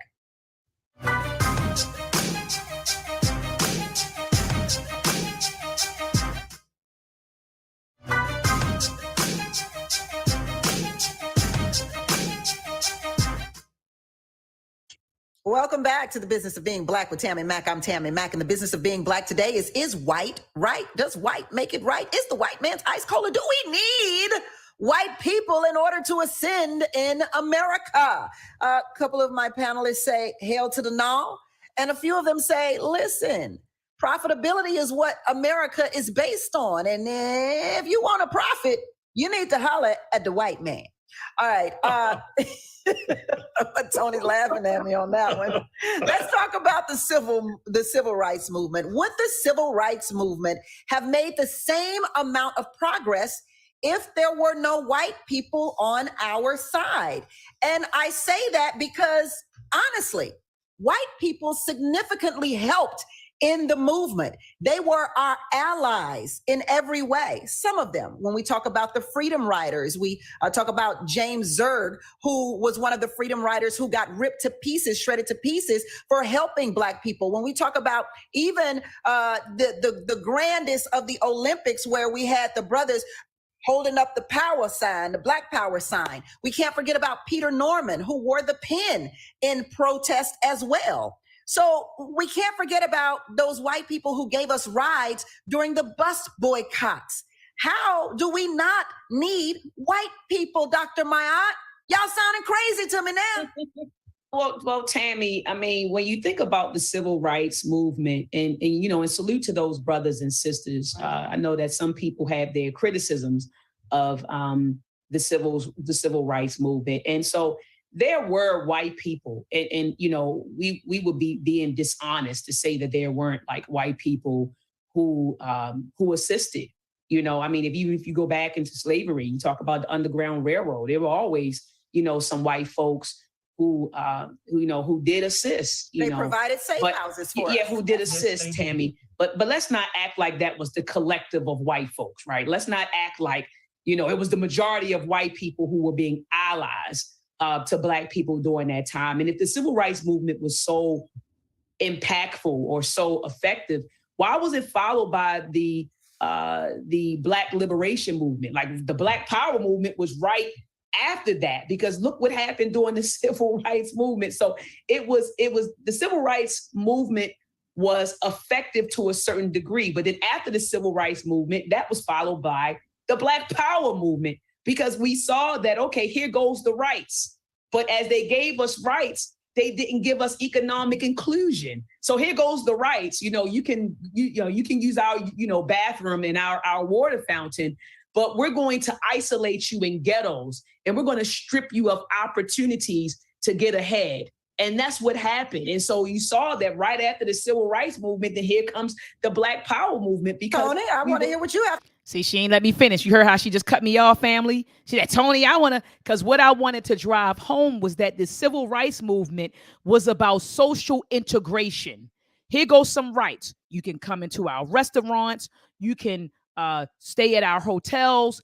You can live in our neighborhoods, but we're not going to give you economic power, and we're not going to give you political power. And see, that's why they had to get rid of Dr. King. That's why Dr. King had to get assassinated in 1968, because he was like, wait a minute. I was fighting for rights, but he was, Dr. King, when you read his work, he was such an intellect, very, oh my gosh, he was just ahead of his time, you know, when you read his work. But and I would even argue he was one of our ancestors that doesn't get as much love and appreciation and admiration as he should. But Dr. King said, you know, man, you know, towards the end, he said, man, I think that we're integrating into a burning house. And he's like, man, you know, bump that. You know, we need to start building our own. And there needs to be a massive redistribution of wealth and power. That's what Dr. King said. He said, wait a minute. So he realized that. He said, man, after that, there's a speech on YouTube where he talks about going to Washington and getting our check. So he started talking about political power and economic power and reparations. And he spoke out against the Vietnam War. But they said, we got to get him out of here. When he shifted his focus from social integration to now economical and political power, now he's talking about a mass redistribution of wealth and power. That's when they said, we got to get this Negro out of here. And that's when he was assassinated. As long as he was fighting for social integration, he was okay. But as soon as he said, I want some power, they said, we got to get him out of here. But that's what I want to close with. But notice she cut me off and went to the next person. But here we go. I have to say on that, because I make a very good point. Oh, here we go. Tony? Oh. He said Tony. She said Tony. Oh, I know she said Tony. Well, I'm not going to applaud white people for acting civilized. They should have done that. They should have done that in the first place. I'm not going to applaud them for giving me a ride when they know they won't let me ride on the bus. I'm not giving them all that. I understand, and believe me, I understand. I ain't hard on white people per se, but I realize. Oh no, you sound kind of hard. No, we sound kind of hard here. We can rescue and reconstruct ourselves. We don't need nobody. We the first people to stand up and speak our own special truth to the world. Well, all of a sudden, I need some Johnny come lately to come tell me anything. I don't need that. And I understand partnerships. I'm like Booker T. For things social, we can be a fist. I mean, for mutual progress, we can be a fist. On social things, we can be as separate as the fingers on the hand. I ain't going to your house. Please don't come to mine. That's just me. You know what I mean? And I think we have all the talent, everything that we need. For me, again, I'll wrap up with this. I think it's so important because when we talk about white people, it's interesting how we always talk about money and how with white folk, you can make a whole lot of money. Well, I'm not going to let them draw the line in terms of what success is for me. That's why I live over in Inglewood community, so I can say what I want to say. My house knows the reason. I ain't got to Tom and book and bend over and give evil an opening just so I can make $1. I think we need to reassess in terms of what success is. And there's enough resources within our community, within ourselves. I don't see why the black church is profiting real good. Negroes dropping money in that bucket every Sunday. They ain't begging and bucking. No, they're not. And they're thriving because of black people in the community. Most of your mega churches, predominantly black people, just put that money in that bucket. So then they ain't got no white people. Well, once they've tried it for a minute TV, then they slam the brakes on him. If we just gonna be honest about this. Well, Tony, didn't Martin Luther King Jr. need the president of the United States in order to pass the voting rights bill? He also wrote the last sermon, Why America Might Go to Hell. Come on, Tony. Let's not get it. Let's not suffer amnesia now. Come on, Tony. He also went to D.C. to cash a check that came back insufficient funds. It wasn't just about a dream, because it was a dream, it ended up being his nightmare. This is true, but you didn't answer my question. Did he what? Did he need the president of the United States to help with that voting rights bill? No, he needed all them black people that was around him that was going to raise all that hell if he didn't do it. In 1994, O.J. Simpson was acquitted with the help of Johnny Cochran of killing his ex-wife, Nicole Brown Simpson, and Ronald Goldman. Was the case normal, or can black people usually expect to have a better chance at justice being represented by a white lawyer? I'll give this one to you, Lawan. Go for it. I would say that case, when it comes to lawyers, I mean, everyone is qualified to do that. And just that, to me, that case was a unique case in itself. I don't think that there's any real determination if you have a black lawyer or a white lawyer, what your success is. However, in general, if we take that case aside and look at law as a whole, when you do have white lawyers presenting and all of that, then perhaps the case does go more in your favor. But to me, in that situation, that was a unique case in itself. And it was very powerful. It doesn't take away from the power that Black people have. But when it comes down to the system as a whole, there is a lot that is led by white people. And that is where the success is seen. Yeah. Thornell? Well, I absolutely co-sign on what Lawan is saying. In this particular instance, there are specialties in law, and depending on what the case law is, and depending on what the case are, I believe it's on a case-by-case basis. But I do think we're getting to the point where we have had enough public successes that Black lawyers could absolutely achieve, success in a case like the OJ case, if it was, if the shoe was on the other foot, if that would be. I'm interested to see what happens in front of the Supreme Court as that shifts and changes, and whether there will be Black lawyers arguing cases in front of the Supreme Court. Ah, okay. Laverne, how do you feel about this OJ Simpson trial? Well, I feel that he had a wonderful lawyer that represented him in court. And if I was going to court, I would want the best lawyer, and I would want to know that my attorney has my interests at heart, and I wouldn't care if he was white, Black, red, or orange, just so long he win my case. That's a good point. Whatever happened to, Dr. Mayat, the best man for the job? What if it happens to be a white lawyer or a white doctor or a white teacher? And I'm not saying that white people don't have anything to offer, Tammy. That's not what I'm saying. But the whole idea of us needing white people, that is problematic for me. I think that, as, any group of people have their talents and their skills, and we can utilize them, right? But to sit here and act like I have a problem with that dependency. We need white people, that's very problematic for me. But going back to what you were saying something about the prior to OJ Simpson, Tammy. What did you mention? What case did you mention? Girl, prior to OJ. Civil rights. Civil rights. Yeah, you said something. Yeah, it was Dr. King. It was Dr. King.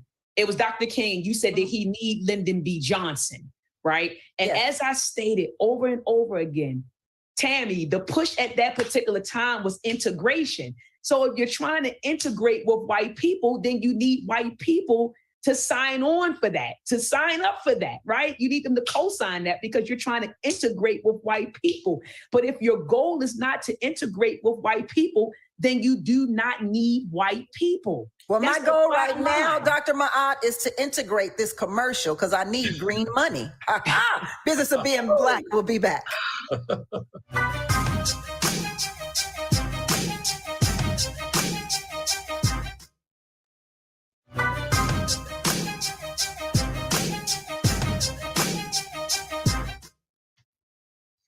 Welcome back to Business of Being Black with Tammy Mack. I'm Tammy Mack, and the business of being Black today is white or does white make it right? So in 2021, a Black professor at Johns Hopkins University had his home in Maryland appraised at $472,000. He then removed all the pictures of his family and had his white colleague, another professor at Johns Hopkins University, stand in for him for a second appraisal a few months later. I don't have to tell you the results, do I? The home was then appraised at $750,000. How could this situation have been resolved without a white ally? How, Lawan? And that shows right there, he recognized the power in the white allyship right there. He was counted out by putting his family up there, his pictures up there. He was counted out from the very beginning, just based off how he looked, not who he was, his demographics, any of that. So then he recognized, okay, I know it's worth more than this. It may not have been the ideal way that he wanted to go about it, but he's like, okay, let me switch these pictures up. And I know that I would get what I was worth because it's a system issue. It's not just an individual issue. So that was how he learned to work the system to his benefit. Laverne. Well, that goes to show you that he knew, that the house was worth so much more money than what it was appraised at. So he did what he needed to do to handle his business. So sometimes at the end of the day, it don't matter if they white, black, green, or whatever color, long as that money gonna add up right, he did what he needed to do to handle his business. Was it necessary for him to have a white partner in this case, Thornell? Oh, here we're back at that word again. I think, I don't know the basis, if it was supposed to be a sociological study or if it was an attempt to kind of find, a better pricing for his house that was up for sale. But I think that it was smart for him to reveal the disparity, and utilizing his white colleague was absolutely the best way to do that, because it highlights for us an ongoing problem in redlining and Black housing values in Black neighborhoods. He was trying to refinance his home. How could he have done that, Tony, without the white man who helped him? If he's willing to use a white boy to get over, and he sold the house to a white boy, I'm fine with that. I don't have no problem. If he was burning a white boy, good. He's working within the system of white folks, so I ain't got no problem with that. Tony, do you have any white friends? Yeah, I have a bunch of them. But see the difference is I got more respect out of kicking them than y'all do loving them. I tell the truth. I'm not, because what happens is when we deal with white people, and I think I deal in HIV and health, right? Right. And invariably, I got to deal with white people all the time. I just let them know that I understand the difference between well-intended ignorance and conscious stupidity. And I have to let them know what's happening with me, because they know how I stand. I don't do multicultural. I'm supportive of everybody, but I do Black first. And I say Black.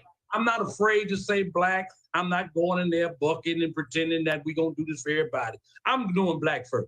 And that's why I can do what I do in my area of work, because I'm honest about it. I ain't mad at nobody. I'm happy. I got a happy life. I'm so surprised you're on a show called Fox Soul. I'm trying to bring some soul to it, baby.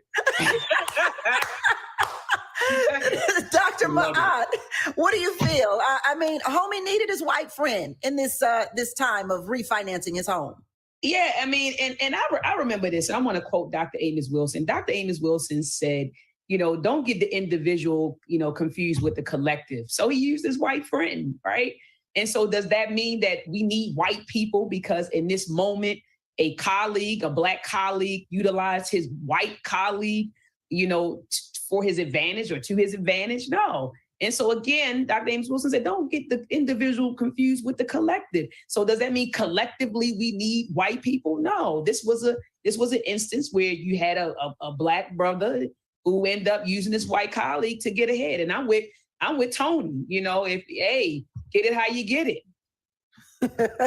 Here's a hard question for you all before we move on to your projects. Is there ever a time when white people need Black allies? Thornell. I'm going to just say it, and we know this to be true.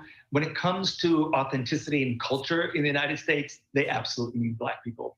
And it goes back to slavery. We are the backbone of American culture. All right, Laverne. Yes, very much so. Because, for cultural differences, one time I was listening to this, I was on the show, and the lady was talking about someone came and knocked at her door and said, hello, you have a huge yard and I have a tent. Can I camp out in your yard? And she was a white lady, and she was like, well, maybe. But on the other hand, if she would have had Black friends, her Black friends would say, tell them no. Tell them to go to Walmart. It's plenty of room in the Walmart parking lot. Laverne, please tell us about Curly's House Food Bank. Okay, Curly's House. Now, see, I wish she would have given me an opportunity to answer that question. Is there a time where white people need Black people? Yes. To build America. That's what would have been my response. We built, white people would not have been able to build America. America would have never been a first world power without Black people. Not only did our ancestors cultivate cash crops that enriched European nations, and those cash crops are what? Sugar, rice, tobacco. I feel like I'm missing something, y'all. Sugar, rice, tobacco, and cotton, right? Sugar, rice, tobacco, and cotton. We cultivated cash crops for white people that enriched European nations. And Black men fought in all of the wars: the American Revolutionary War, the Civil War, the Korean War, World War I, World War II, Vietnam. They've always needed Black people. America would have never been built without Black people, and America would have never become a first world power without Black people. But see, she didn't get, if you notice, she didn't give it to me. She gave it to Thornell and she gave it to Laverne. I wish she would have given it to me, because that would have been my response. But here we go, family. This is the end. Like I said, we're a nonprofit organization. We feed over several thousand families a month, and we have those seniors survive that are on a fixed income. And right now we are rapidly approaching the holidays, and y'all, we need those turkeys. We need donations. So you could go to our website and make a donation to help us. That's curlyshousefoodbank.org. Thank you. Laverne, what can you tell us about, Lawan, what can you tell us about your book, Rising Above Statistics? Rising Above Statistics is about overcoming obstacles against all odds, navigating systems, trauma, challenges that you may face, so that you can really go from being down and out to becoming successful. Love it. Thornell, the Ovation Agency, and your client, Lee England Jr. Well, I think we'll all agree that Michael Jordan was about excellence. And Michael Jordan called my client, Lee England Jr., the Michael Jordan of the violin. He's got a new single coming out on Friday called Beyond. It's about a journey within, finding your inner light. And it's also about building a bridge with the motherland, with Africa. Check it out, coming this Friday. Love it. Thank you. Dr. Ma'at, please tell us about MELTREK Conscious Ingenuity and the ASAFO Training Camp. Well, MELTREK is a program that teaches children about the history, culture, and achievements of melanated people, specifically Black people, from an African-centered perspective. You can get it on Amazon, or you can get it at edanimeproductions.com. Conscious Ingenuity is a program that utilizes STEAM, science, technology, engineering, art, and mathematics, to build character, confidence, and capabilities. The ASAFO Training Camp is a summer camp that focuses on manhood development in boys between the ages of 12 and 14, and as well as character education. So the whole gamut. And so support, go to edanimeproductions.com. All right. Tony, talk about what you're working on at UCLA and Jumo Health. Choose Life is working with UCLA and Jumo Health to deal with and address with health inequities and disparities among Black people all over this country. Our goal is to teach us how we can rescue and reconstruct ourselves, and teach our people that your oppressor can never be your teacher if liberation is your goal. And we want to always teach each other, love each other, support each other, rescue, reconstruct ourselves, and create the good world that we all want and deserve to live in. Can white people attend that class? Only if they come with a pass, and then I gotta watch them. A pass? Okay. Okay, real quick before we get out of here. One thing, I need you to name one thing, one reason why Black people need white people. One. Lawan. Partnerships. Thornell. Partnerships. Laverne. Partnerships. Okay. Dr. Ma'at, one thing. We don't. That was two, Dr. Ma'at. Tony, take us home. To know what not to do. Thank you so much. That is The Business of Being Black with Tammy Mack on Fox Soul. Thank you, Tony, Lawan, Laverne, Thornell, and Dr. Ma'at. I'm Tammy Mack on Fox Soul.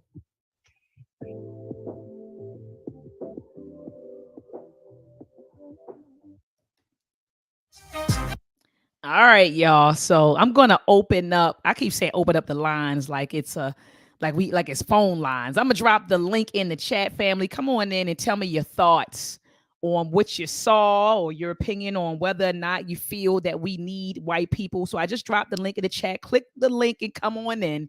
And I did read your comments, and I appreciate your words. Most of you said, you said you did a good job, and you said that I held my own. And so I appreciate, your that positive feedback. I'm very critical of myself. So after I did the interview, I watched it live when they actually aired it. And I was like, dang it, I wish I would have said this, or I should have elaborated on this, or why didn't I say that, or whatever. But I said, you know what? I'll just do a review and kind of just plug in ideas that I was unable to share due to not thinking of them at the time or being cut off. So I do appreciate you all letting me know that I did a good job and that I held my own. But I dropped the link in the chat, family. Drop the link in the chat. Come on in. Let me know your thoughts. Let me know your thoughts. All right. So again, I'm dropping the link in the chat. If no one comes on, then I'll end the broadcast. But I hope that a couple of you will come on and share your thoughts about what you watched, or just, the title. Do you feel like Black people need white people to be successful? That was the question. Do we need them? And you see that I was on a panel with some folks that said that we do. So let me stop sharing. I do see someone just came in. Peace to Brother BJ. Brother BJ, peace and love to your family. How are you? I'm doing fine. How you doing? Oh, this is Sister BJ. How you doing, Sister BJ? I'm doing great. I loved everything you had to say. She was not going to allow you to say what you wanted to say, but you got the main point out there. Because what they don't want us to go back to 1950, when we had to depend upon each other, when we had our own businesses, when we're completely self-reliant. The money we spend does not even come into our own pockets, and they don't ever want that to stop. So they keep the divide and conquer. And she was just sitting up there making sure that she got her little paycheck coming at the end of the month from her favorite people. So you did an awesome job. Thank you so much, Sister BJ. Thank you so much, Sister BJ. I appreciate your words. I always love when you come through. You always bless the chat. You always bless the panel when you slide through with your words. And so I do appreciate your feedback on that. And so I know you're with me that we don't need them. We don't need them to be successful to do nothing. And you're a blessing to us by passing all your knowledge on to us and keeping us on point. Ashe. Thank you so much for dropping in, Sister BJ. Okay, thank you. Take care. Peace and love. Take Peace care. And love to you too. Bye. All right, family. So Sister BJ came in. Sister BJ came in and dropped her thoughts. All right, she expressed her thoughts on the discussion.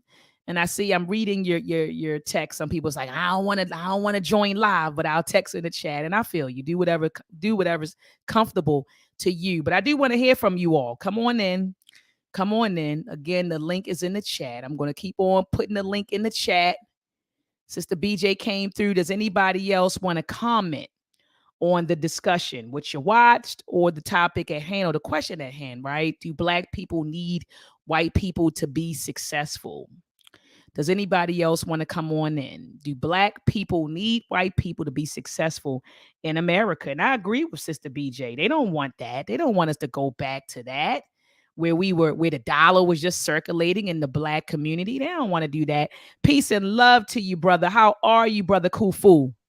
I'm doing good today. Peace and love, Sister Dr. Maha. How you doing today, sister? I'm doing all right. Were you able to catch the discussion?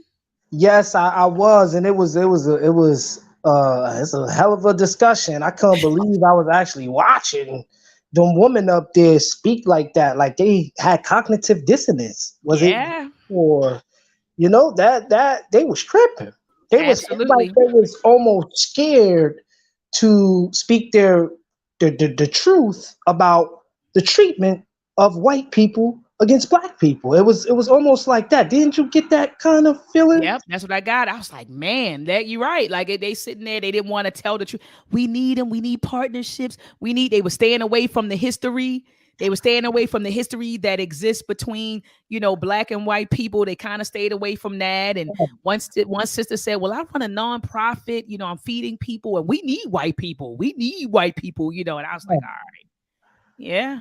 And another thing, Sister Dr. Maha, I appreciate you being up there, speaking your mind, speaking truth to power. And you was right about one thing, what you said about Dr. Martin Luther King. He does not get enough praises from the Black community on, his endeavors.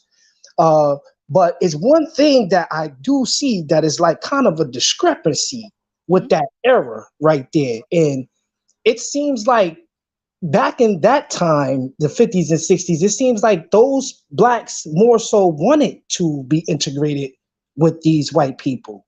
But you don't see, nowadays, you see us more of moving away towards them. Why every time I see people talking that manner nowadays, it seems like they all come from that space and time period. You talking about the boomers? Yeah, You talking about the boomers? You talking about the yeah. boomers and what they and 22. yeah, and then in the boomers, what did Dr. Claude Anderson say? The white man's ice is colder. And so what they thought was to have a comfortable life, we need to, in their minds, we would have a better life if we integrated. Because remember, we were segregated, meaning that we were separate and we were separated and we weren't even in power or in control of our own neighborhoods. So we were segregated. We weren't separated from them. We were segregated from them. And so with segregation, that means we were separate, but we were still under the domination of white people. So black folks started feeling like, well, man, if I just get over there with them, if they will accept me, if I can get in with them, I'll have a better quality of life. That's what they honestly thought, because these were the people who held all of the cards. But then when they started integrating with them, they quickly realized, wait a minute. Remember, Dr. King changed the tune. If you read his work in 1963, and then you read his work in 1968, you wouldn't even think it was the same person. You start seeing Dr. King sitting down with Malcolm X, sitting down with Elijah Muhammad, and he was like, wait a minute, maybe we should really be just building our own, right? Separate from them, build our own and seek power over our own political power and economic control of our communities. When he started thinking like that and talking like that, they said, get him out of here. But I do agree with your sentiment, brother. You are right. That was the push. The push was social integration, but they realized that social integration did not equal power. It didn't equal power. So that's why after the civil rights movement, after that, here comes the Black Power movement. Well, if the civil rights movement was so effective, it wouldn't have been a need for a Black Power movement. Facts. Another thing, Sister Dr. Ma, I think we should address this real fast. What do we do with those group of people? Because I feel like it's going to be those group of people who hinder us from getting towards freedom. Purge. We don't need them. Huey P. Newton always talked about a vanguard. He said, we don't need everybody. And see, brother, that was a hard pill for me to swallow, because from, once I woke up, and started reading and studying, how you want to wake everybody out, and I talked about this with Baba Amin. If you go to YouTube and type in Dr. Ma'at, the phases of consciousness, you'll hear that build that I did with Baba Amin. And in one of those phases, you know how you wake up and you want to wake up everybody around you. You going to everybody. I read this book. You showing everybody Blueprint for Black Power. You're like, I want you to read this. And if you look at you see I had books on my shelf, but if I scoot over, you'll see books on the floor. I have that, and then I have books in my basement. So I'm reading, and I'm going to my mother. I'm going to my father. I'm going to my grandmother, my uncles, my aunties, my cousins, my children. I want to wake up everybody. But I realized, brother, that I was exerting a lot of energy. Everybody don't want to be saved, and everybody's not going to be saved. And that's just the reality. Some people are quite comfortable where they are. They're comfortable. They're comfortable being under the domination of white people. They're comfortable and don't know any better and don't want to do any better. And you know what we have to do with those people? We got to leave them, brother. And guess what? It's hard. It's hard because it may be your mother. It may be your husband, maybe your wife, maybe your uncle, it may be your children. But you can't save people who don't want to be saved. So what we need to do is continue to connect with like minds and build. That's what we need to do. We can't, I know that Kwame Ture, there's a lecture of him talking, and he said the job of the conscious is to make the unconscious aware of their unconscious behavior. I don't think we have time for that anymore. I think that we can do it.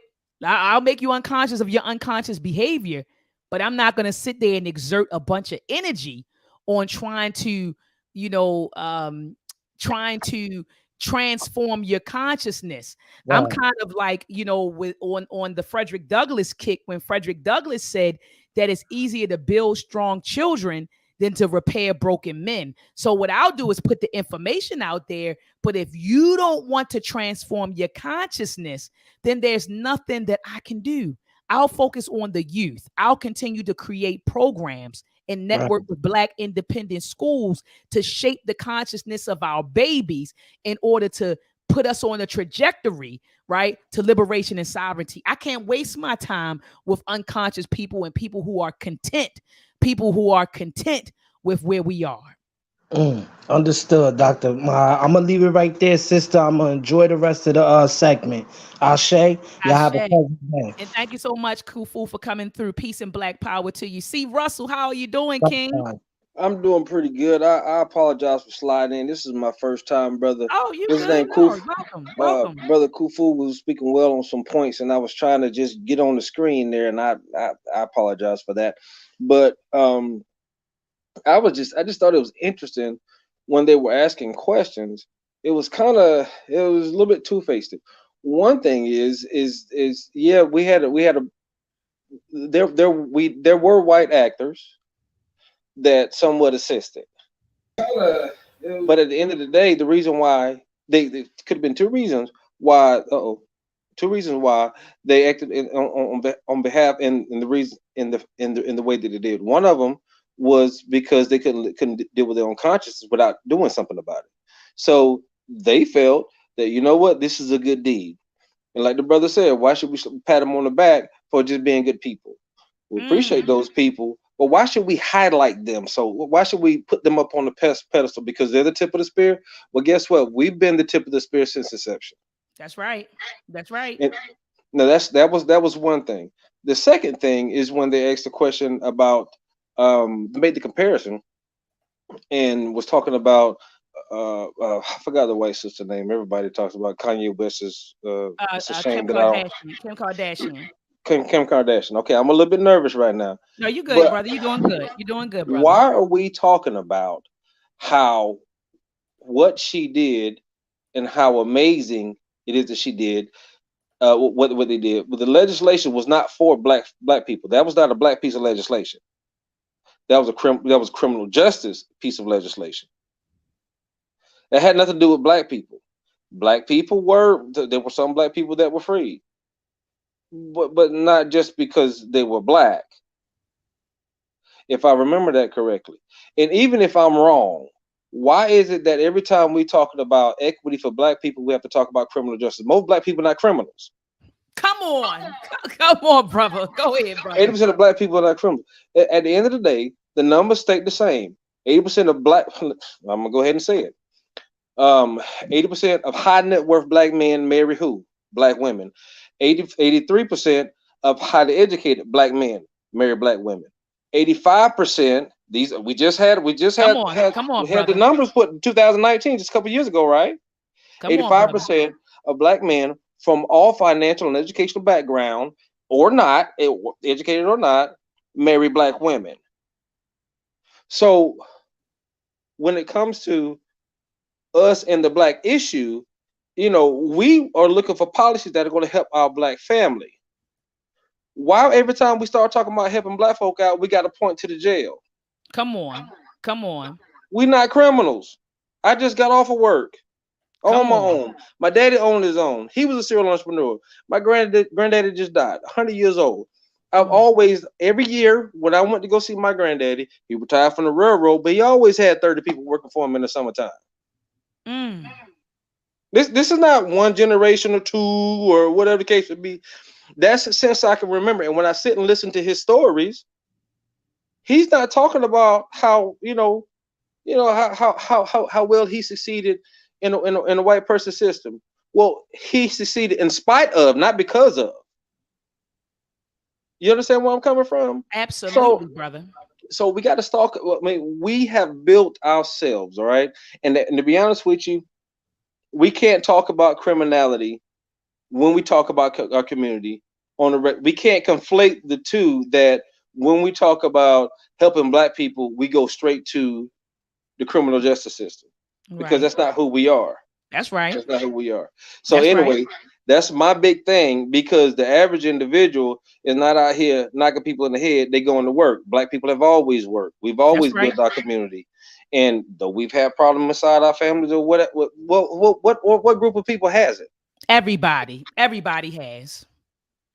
Every time I see some weird video, and I got to tell them I'm not interested in the subject. I don't want videos from this particular channel. Some person pops up and they say, "Hey, you know, my dad is my uncle, and my little brother is my nephew." Oh, what? Okay, so they got their problems too. All right. Absolutely. So what I'm trying to say is, every time they asked a question, it was from a place not of power, or access. It was from a place of, hey, does this person, in this instance, did this person need that person? Well, if you keep bringing up instances where a black person relied on a white person, then the answers are going to be pretty much the same, unless you doctor my eye, when you just go ahead and tell them the truth. We don't need this. Exactly, brother. You see what I'm saying? Absolutely. So, I'm a little nervous. I'm all over the place. No, you're good, brother. You're doing well. Fox. I mean, and I think those people really believe they're doing well. And it's interesting that when the most valid points, the most equitable points were made from, 9 times out of 10, people like you who represent our community, you actually sound better too. Mm-hmm. You sound like you own you. Mm-hmm. You sound like you don't have a need for anybody else but you and people who look like you. Why does that bother them so much? Why, you know what I'm saying? Why does that throw them off so much? You understand what I'm saying? Because of what you said. You have, would you say the way they view themselves is that of lack. And because I'm not total and in whole, a full person, I need somebody else to help me to be whole. Every point that they had to say, if you pay attention to, anyway, that's all I got to say. I'm gonna go ahead and land my plane. I don't flew long enough. I appreciate. No, you didn't. Look, I got it. Look. While you was talking, I wanted to play this. Speak your speech. Speak your speech. Speak your speech. That's Umar Johnson saying, "Speak your speech. Speak your speech." Because you were killing it, C. Russell. But thank you so much, brother, for coming in and weighing in. So grateful for you having me. Hey, appreciate you. Come by again. Come by again. We'll do. Okay, thank you. Okay, brother. Peace and love. Blessings. Lord Wynn. Peace and love to you, Lord Wynn. Go ahead and unmute your mic, brother. Okay, can you hear me? Hello, testing. Hello. I hear you. I hear you loud and clear, Lord Wynn. How are you? I'm doing well. Of course, I couldn't miss you. You did an excellent job. I'm not a seeker fan or anything like that, but I'm not even being a seeker, second Kardashian. You did an excellent job. Thank you. Thank you. Yes, indeed. Yes, indeed. What's interesting, that was that provocative question: did black people or did black people need whites? And I was just thinking, did we need them for over 200,000 years when they didn't exist on this planet? I mean, that was the craziest question. It was the craziest question in the world. And then when she said, reverse it, well, did white people need blacks? Excuse me, we gave you life. Come on. Woo! Us. And I want black people to stop this so humbling, this inferiority, this head down to the ground. You are the reason they exist. Come on. You are the reason all of them exist. And this is not some Afrocentric, grandiose stuff. These are facts. These are genetic facts. These are genetic facts. Oh. These are genetic facts. You are the reason they exist. And you let them know it every time. Hold it. Who you been disrespectful to? You call me daddy. That's who you call me. That's Papa. That's Ma. You listen to her. Because we will spank you if you get out of line. And you got to have that attitude. If more black folks had that attitude, we wouldn't even ask some of these silly questions. But let me just say this about Dr. King. Dr. King, I'm here in Atlanta, right? And Dr. King gets I'm from up north, but Dr. King gets a bad rap. And let me tell you the reason why. If you look at Dr. King when he initially comes out, he is actually kind of he's really like Malcolm, right? He says he even calls some people an Uncle Tom. I showed people an audio when Dr. King was getting ready, for the boycott, and he says we don't need these old Uncle Toms at it, and that's what he says. He uses the term Uncle Tom, and then Dr. King says, "Wait a minute, I'm in the South, right? And we got these good old boys down here, and look, they'll lynch our behinds. They don't care. They're bomb our churches. I gotta calm them. Calm this message a little bit more." That's the reason why you see Dr. King talking the way that he does. Strategic. Somebody put it in the chat. It's strategy. Strategist. They would have killed him if he would have gone and talked like Malcolm X. He'd have been dead. Now, his big brother Malcolm was like 3 years older than him or something like that, 2 or 3. He's older, just by a couple of years. But, Malcolm King can't talk like that. Not down here in the South. Not at that time. He'd have been killed. Right. He would have been killed. In the story. Now, what people don't understand about King is the I Have a Dream speech isn't about integration. Go read it and listen to it one more time, folks. The I Have a Dream speech is about reparations. Go listen to him talk. And you know why we know it's about reparations? Because about 3 or 4 months before he talks about the March on Washington for freedom and jobs. I guess that's the official title. Rustin and all that. He tells you the black church. He says, I'm not going to even go into this, this issue about slavery. Let's just talk about the fact when we're here. Black people, you've been here. Your people have been here. He's talking to a black church. He says, we've been here longer than most white people. Okay, and when they came over to this, this land, they got free hundreds of millions of acres of land for free, and we've got nothing. And that's what he's talking about, reparations. We got nothing. We tore the land and we got nothing. And we've been working it for 250 years. That's his reparations argument right there. He doesn't even go back to slavery. He's just saying, be fair. Give us what you gave these people, these white poor people who did nothing, when they came over here and got all these freebies. Give your people who've been here, who worked the land, and you made this country what it is. Give them the same thing. That's all he's saying. And that's what I Have a Dream speech is about. It's about reparations. He's not even talking about really integrating anybody.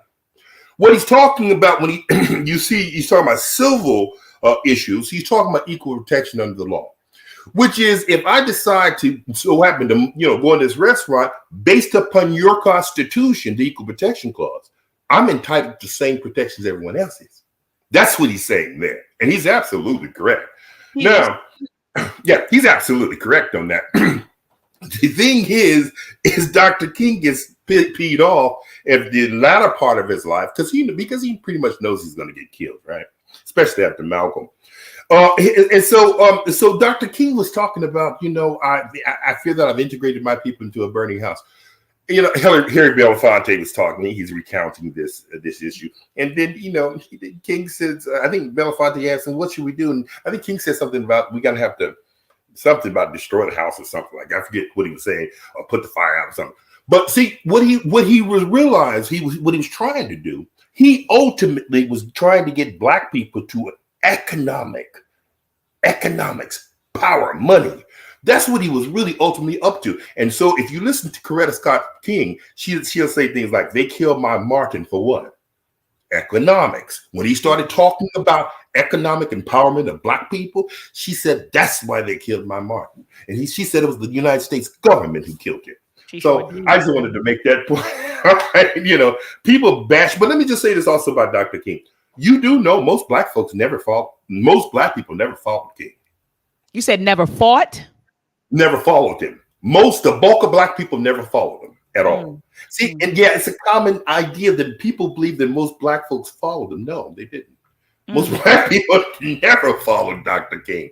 And that's another, it's like that I Have a Dream speech when people think it's about loving everybody. No, it's about reparations. And a lot of people like to think that most black people follow Dr. King, but that's not true. If you go look it up, most black folks never did follow Dr. King for a number of reasons. First of all, most black people are not going to let you spit on them and beat on them. Okay, like Fannie Lou Hamer, she said, "Oh no, let a cracker come over here, and it'll be the last time you won't be making it home." You know, most black people believed in defending themselves. And, you know, if you didn't have, and most black people didn't give up their weapons. Okay. That was the first thing, that you're not going to degrade black folks like that. Secondly, most black people really didn't want to push. They didn't trust white people. They didn't, wasn't just, you know, the 1954 Brown v. Board of Education. Most black folks didn't really trust white people would educate black children properly. So that was a big concern of theirs. And black people really were concerned about, well, you know, if we go and integrate with white people, we're going to lose all of our business. And that's why Dr. King gets a bad rap, because what many of them were saying at the time, King, look what happened. It did come to pass. It did. Yeah, it came to pass, and that's why people, Uncle Tom. So you got Hugh P. Newton, you got, Black Panther Party, you got all these other people. You look at you, Uncle Tom. You gonna kill us, and well, everybody, Black Panther, you were right, but then again, most black people knew that this would happen. So I wanted to say that. That's all I want to say. I just love, listening to you. You're always calm, collected. I love listening. I love listening to you. I look forward. I was dropping the link in the chat, and I saw you comment. And I said, I hope that he clicks the link and come in, because every time you come in, you bless me with new knowledge. You bless the audience with new knowledge, and so I love it. I love it. I love to hear you speak whenever you come in. You have blessed me too. And let me say this one thing. When there's that older brother, he had me dying laughing. He says, I get more respect by kicking them than you do by loving them. He's absolutely correct. Brother Tony. He's absolutely correct. I'm telling you. That's a life I've lived. I just told white people what I think about them, and they appear to love me, but I never trust them. Now, the people who are in bed with them, marrying them and all that, you know what? They have less say and sway over white people than if I'm not boasting about saying much sway because I don't trust them. Right. But it's just, they think that they have to really, I don't know, kowtow to these people to get, to get what they want. You don't. And as that black man was saying, white people, interestingly enough, it seems like they'll work with him a lot more than they'll work with some of these Negroes that try to kiss their butts. Come on. And that's what he said. That's what Brother Tony said. Yeah. And that's why these white people are going to fall in love with you, because you're not trying to be accepted by them. And you'll reach over and slap the hell out of them when they need it. when they get out of line. When they get out of line, they already know it's coming. I know it's kind of psychotic, but that's kind of how many of them are. It's like if you beat them more, they're like, oh, we love you. I think it's the same thing as, how you said that those white people will accept black people who are authentically and unapologetically black. Yes. It's the same thing for us. Like when a white person is unapologetically white and they're they put their racism on display, I respect that more than the white person who hides his racism, or his bigotry. Yeah, because you're honest. It's like, okay, I know what I'm getting. I know I'm not getting. I know that I'm not getting a facade. I know you're not trying to be my friend. You know my intentions. I know your intentions. And so I think that's where the respect comes into play. But thank you so much, Brother Lord Wynn, for coming in. Appreciate you as always. No problem. You take care, brother. You do the same. Brother Akwasi, peace and love to you. I see Brother Everett in the building, real truth and power. So I'm going to get the Brother Akwasi because he came in right before you, and then we'll close the show out with you, Brother Everett. Brother Akwasi, you have the floor, King. Bibi Fahodi, can you hear me? Bibi Fahodi, brother, how are you? I'm excellent. First, I'd like to say is I got my camera off for security reasons. That's fine, brother. I'm a certified warrior, so that's in my situation calls for that. But first, I want to say it's an honor, a real honor to be able to get on this platform and share my thoughts. And I got so much respect for you, Dr. Ma'at, and the nation building work that you are doing, especially with STEM. I know people hear me speaking. I'm Galagichi, born and raised in Charleston, South Carolina, home of Denmark Vesey. All right. You feel me? I'm gonna try to be as concise as possible. Yes, ma'am. My family, we Sumter County. I'm from Sumter County. My family from Sumter County. All right. That's what's up. That's what's up. I know some soldiers out of Sumter. Word. I'm gonna tell you something about them. What I noticed about a lot of the women that come out of Sumter. Because matter of fact, my not to get off topic, but my mother, my grandmother, a lot of her family come from the Sumter area, and because of my circumstances, I was able to be around some women from Sumter at a particular institution, where they keep a lot of the warriors at. Okay. And I noticed the Sumter from Sumter do not like crackers. Do not like? That's crackers, buckers, white people. Okay, I want to make sure I heard you right. You said do not like those crackers. Yeah, we Gallagher people, we call them buckers. Yeah. I want to comment on the discussion. I want to say something about what the brother said about prison and Dr. King. About the discussion, right? I think we got to realize, like what I'm commenting in the chat, that the vast majority of our people live by a house Negro culture. They reason out of the house Negro mentality. Go check out the little clip from Roots, and they got a thing called the Fiddler's philosophy. When Fiddler been talking to Kunta on the back of the wagon, everything that Fiddler was saying, his whole reasoning. If you take Fiddler's reasoning from the Roots and you correlate that with every the other people on the panel who was saying, you will see the direct correlation between the house nigga mentality. And the vast majority of our people live by that mentality. The vast majority of our people live by a house Negro mentality, live by a house Negro culture. That is the majority. That's the broader black culture in America is a house Negro culture. So that's what we're fighting up. That's what we're fighting against. We know that the warriors have always been a small minority. They were saying, so. And I made the little terminology. What was they had a little thing back in the day. What would Jesus do? Well, I changed that to what would Shaka do? What would Shaka Zulu do in the situation?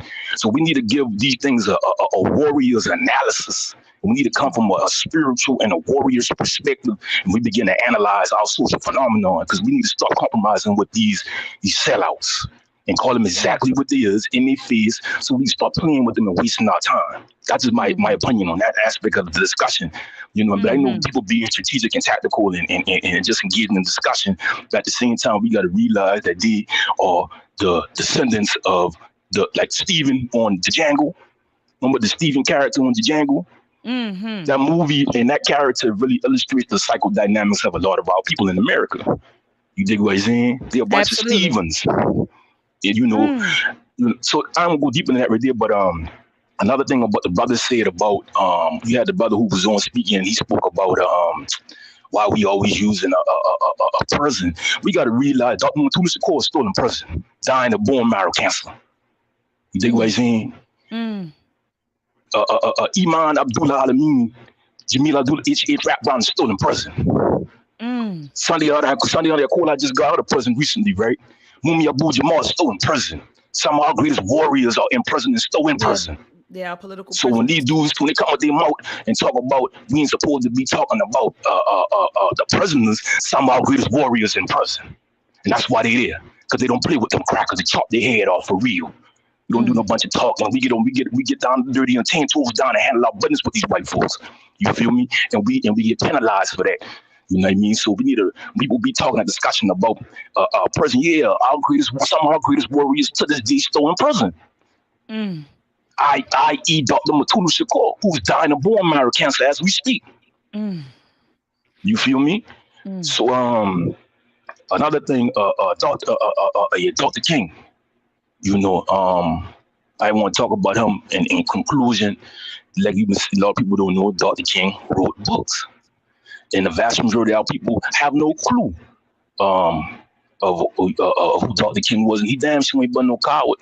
He got more heart than the vast majority of especially these preachers in the church. That's a fact. You dig what I'm saying? So that's all I want to comment on, Queen. And thank you for what you're doing. Continue what you're doing. And I'm going to make sure I make all of my comrades and brothers and sisters in my circle aware of what you're doing. Brother Kwesi, brother, I feel your warrior spirit when you talk. I can feel it, brother, and I just appreciate you for coming on. It just felt very strong and very passionate and very, oh my gosh, brother. I do appreciate you, and please let the comrades know. And let's link. Next time I'm in Charleston, let's link. I plan on getting back down there probably sometime next year. Queen. I am where I mentioned all those warriors. You feel me? Okay, got you. I'm with you. I I'm with you now. I'm with you. take that. Well, we're linked. We're linked. Respect. Respect. Man, that brother, woo, brother Everett, he was Akwasi is powerful, and he is so right. It's a lot of warriors locked up. We call it the G wall, and brother Akwasi know what I'm talking about. We be like, it's a lot of warriors behind the G wall, and he's 100% correct. It's a lot of our warriors that are right there behind the G wall. Of course, the political prisoners, but a lot of those warriors are right there behind the G wall. And I know Brother Everett because they write me. Shout out to those brothers that write me. Some of those brothers have been down 10 years, 15 years, 20 years. And those brothers, they write me, they tune in, when they can. They pass messages to me through people that hit me up on Instagram and say so-and-so who's locked up at such and such. I've connected with some brothers. I've sent them books. They started book clubs in the prison. So, Brother Everett, I do a lot with the brothers behind the G wall, and a lot. I just don't talk about everything I do because I just don't think that everything is for social media. You know what I mean? Like everything is not to be broadcasted. Like I'm good, but shout out you to those everywhere brothers. though, Dr. Nobody should ever question your work for the people. Real talk. I saw you running one time. I'm like, Dr. Mott talking to the kids. You everywhere. So make no doubt about it. You all for the people. Absolutely. But, I love my people, man. Yeah. I got on late and I just heard you talking about the sister that had the nonprofit. And when you think about people with the nonprofits that, they out doing the work. For her to say that we need white people, it's just like, I was just shook, and you said something I think that was so powerful. We got to do away with those people. We can't have those people in that mentality in our community. It's blasphemy. It's hurting us. It's Sambo, coonery. Yeah, coonery. Straight up. There's no way around it. You know what I'm saying? And it's not helping us move forward. It's okay if you need a grant. We got to take these resources and things like that and uplift our community. It's there. But to say we need white people, no, we need ourselves to get ourselves together. We need to unite each other. We need to start supporting what we're doing, and I just had to comment on that, before closing out. It's just a powerful show. I love you, and love you too, wow, brother. I was just shocked that I was listening off and on. I was in training today, leadership training. I was like in and out, just checking it out, and I was just shocked at some of the things I was hearing from people that you would think would be leaders in our community. And again, like when we always say race first, people look at it as a racist thing. It's not a racist thing. It's us putting ourselves first, supporting each other first, loving each other first. I love Black people, and we need to be uplifted. And as long as we have that mentality, it's just gonna, that sister, she can do harm. She really can do harm to our community. While she may think she's helping, she needs a real reality check. And there's a lot of people out here, especially in this day and time with the Candace Owens, Candace Owens and all of those Candace people. Owens. Yeah, we got to keep your platform going strong and get this information out, because there's a lot of people that think like that. Absolutely. And we need white people. Shoot, y'all, you crazy. We're not gonna make it out there. And that type of mentality is coonery. It's blasphemy, So I'm just glad that you was up here tonight getting it in, and a lot of people were, active and participating in the show. And we gotta make sure we make a stance against those people. We got to get them out of here. Absolutely. It seems dangerous to say that. Somebody that you think is doing good, but that mentality is only going to do us harm in the long run. And I had to come on and say that. No, absolutely. And I read your text message too. So remember, I had text you and I said, could you give me a list of the businesses, that the businesses and all the endeavors of the UNIA? It was like late one night. And I did that because I knew the next day that I was going on Fox Soul. So I mentioned the UNIA and during Fox Soul, and I was saying, so for Black people to think that we need white people, these are Black people who are ignorant of history. Because look at what the Honorable Marcus Garvey and the UNIA built. Look at what the Nation of Islam built. And so literally tonight, if you rewind this, once this is uploaded on the YouTube, if you take it back, I literally shouted you out. I shouted out the UNIA, shouted you out. I pulled up your text message and read the different businesses that you told me that the UNIA established, just to show people that we've been independent. We were able to be successful and to establish communities and businesses without white people. We did that. We built Kemet. And then not even just Kemet. I'm sitting here thinking about how post-slavery in Texas alone, we built over 554 freedom colonies just in Texas alone. So I know a lot of people will go to Tulsa. They mentioned Tulsa. They mentioned Rosewood. They mentioned Wilmington. They mentioned the Haiti down in North Carolina. So they mentioned all of these those places. But in Texas alone, after emancipation, Black men built over 554. They call them freedom colonies. So we've always had the capacity. We have the capacity to build for ourselves, to do for ourselves, and to rely on ourselves. But that information, like you said, Brother Everett, is lost. A lot of people they're ignorant of that history. A lot of people lack that knowledge of self. And a lot of people have bought into the lie of Black inferiority and white superiority. And so if you go back and listen to the broadcast in the beginning, where she said, well, why should Black people even care that there are Black people who feel we need white people? My response was, because those people who feel like, or Black people who feel like we need white people, these are the people who have bought into the lie of Black inferiority. And we need to dismantle that lie in order to build for ourselves, do for ourselves, and rely on ourselves. And so I literally used what you wrote me in a text message. I read it to the people. I read it to the people. I shouted you out. I shouted out the UNIA chapter in Baltimore. And I talked about the different businesses that the UNIA had back then and what you shared with me was going on right now.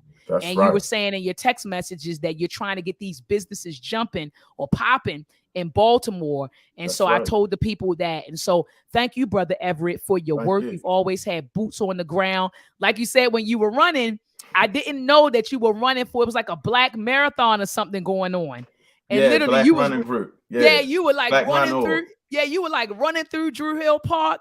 And I just saw you come around the corner and you was like, hey, let's take a picture. Took a selfie. And then you were gone. And I think you told me you ran like 4 or 5 miles that day. It was 3 with Drew Hill Park. It's like hills. It's tough. Yeah, it was tough that day. Okay, so it was 3. So I saw you running, but thanks for all that you do. And I know that you have boots on the ground. I've seen you out there. So I appreciate you. I appreciate, the organization. I keep saying, I said, Brother Everett, I got to get up with you all one day. Cause I said, I want to join because when I join, I want to be committed. I don't want to just join something and then not be active. So I want to join and make sure that I have the time to devote, to the organization. So that's still in the forefront of my mind, just to let you know that I definitely want to be a part of what you all are building, the Baltimore chapter of the UNIA right here in Baltimore. I just want to make sure that my schedule and my time, that it permits. So I don't want to just join and then not be an active member. I want to join and be in it.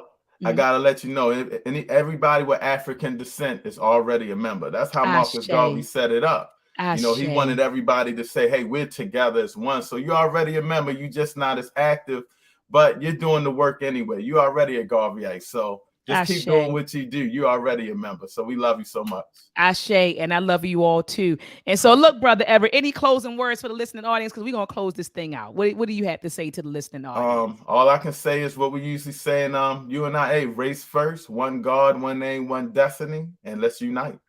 Ashe, Black Power. And family, I will be live tomorrow at 8 p.m. Eastern Standard Time with Professor James Small. We're going to be talking about the Woman King.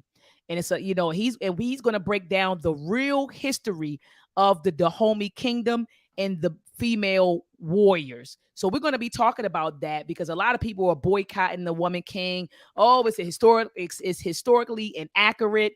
I'm not going to see that. So Professor James Small is going to come on and he's going to address the controversy around the Woman King and break down the real history of the Dahomey Kingdom and the female warriors tomorrow at 8 p.m. Eastern Standard Time. So family, join me back here tomorrow at 8 p.m. Eastern Standard Time. And if I don't see you tomorrow, have a black-tastic week.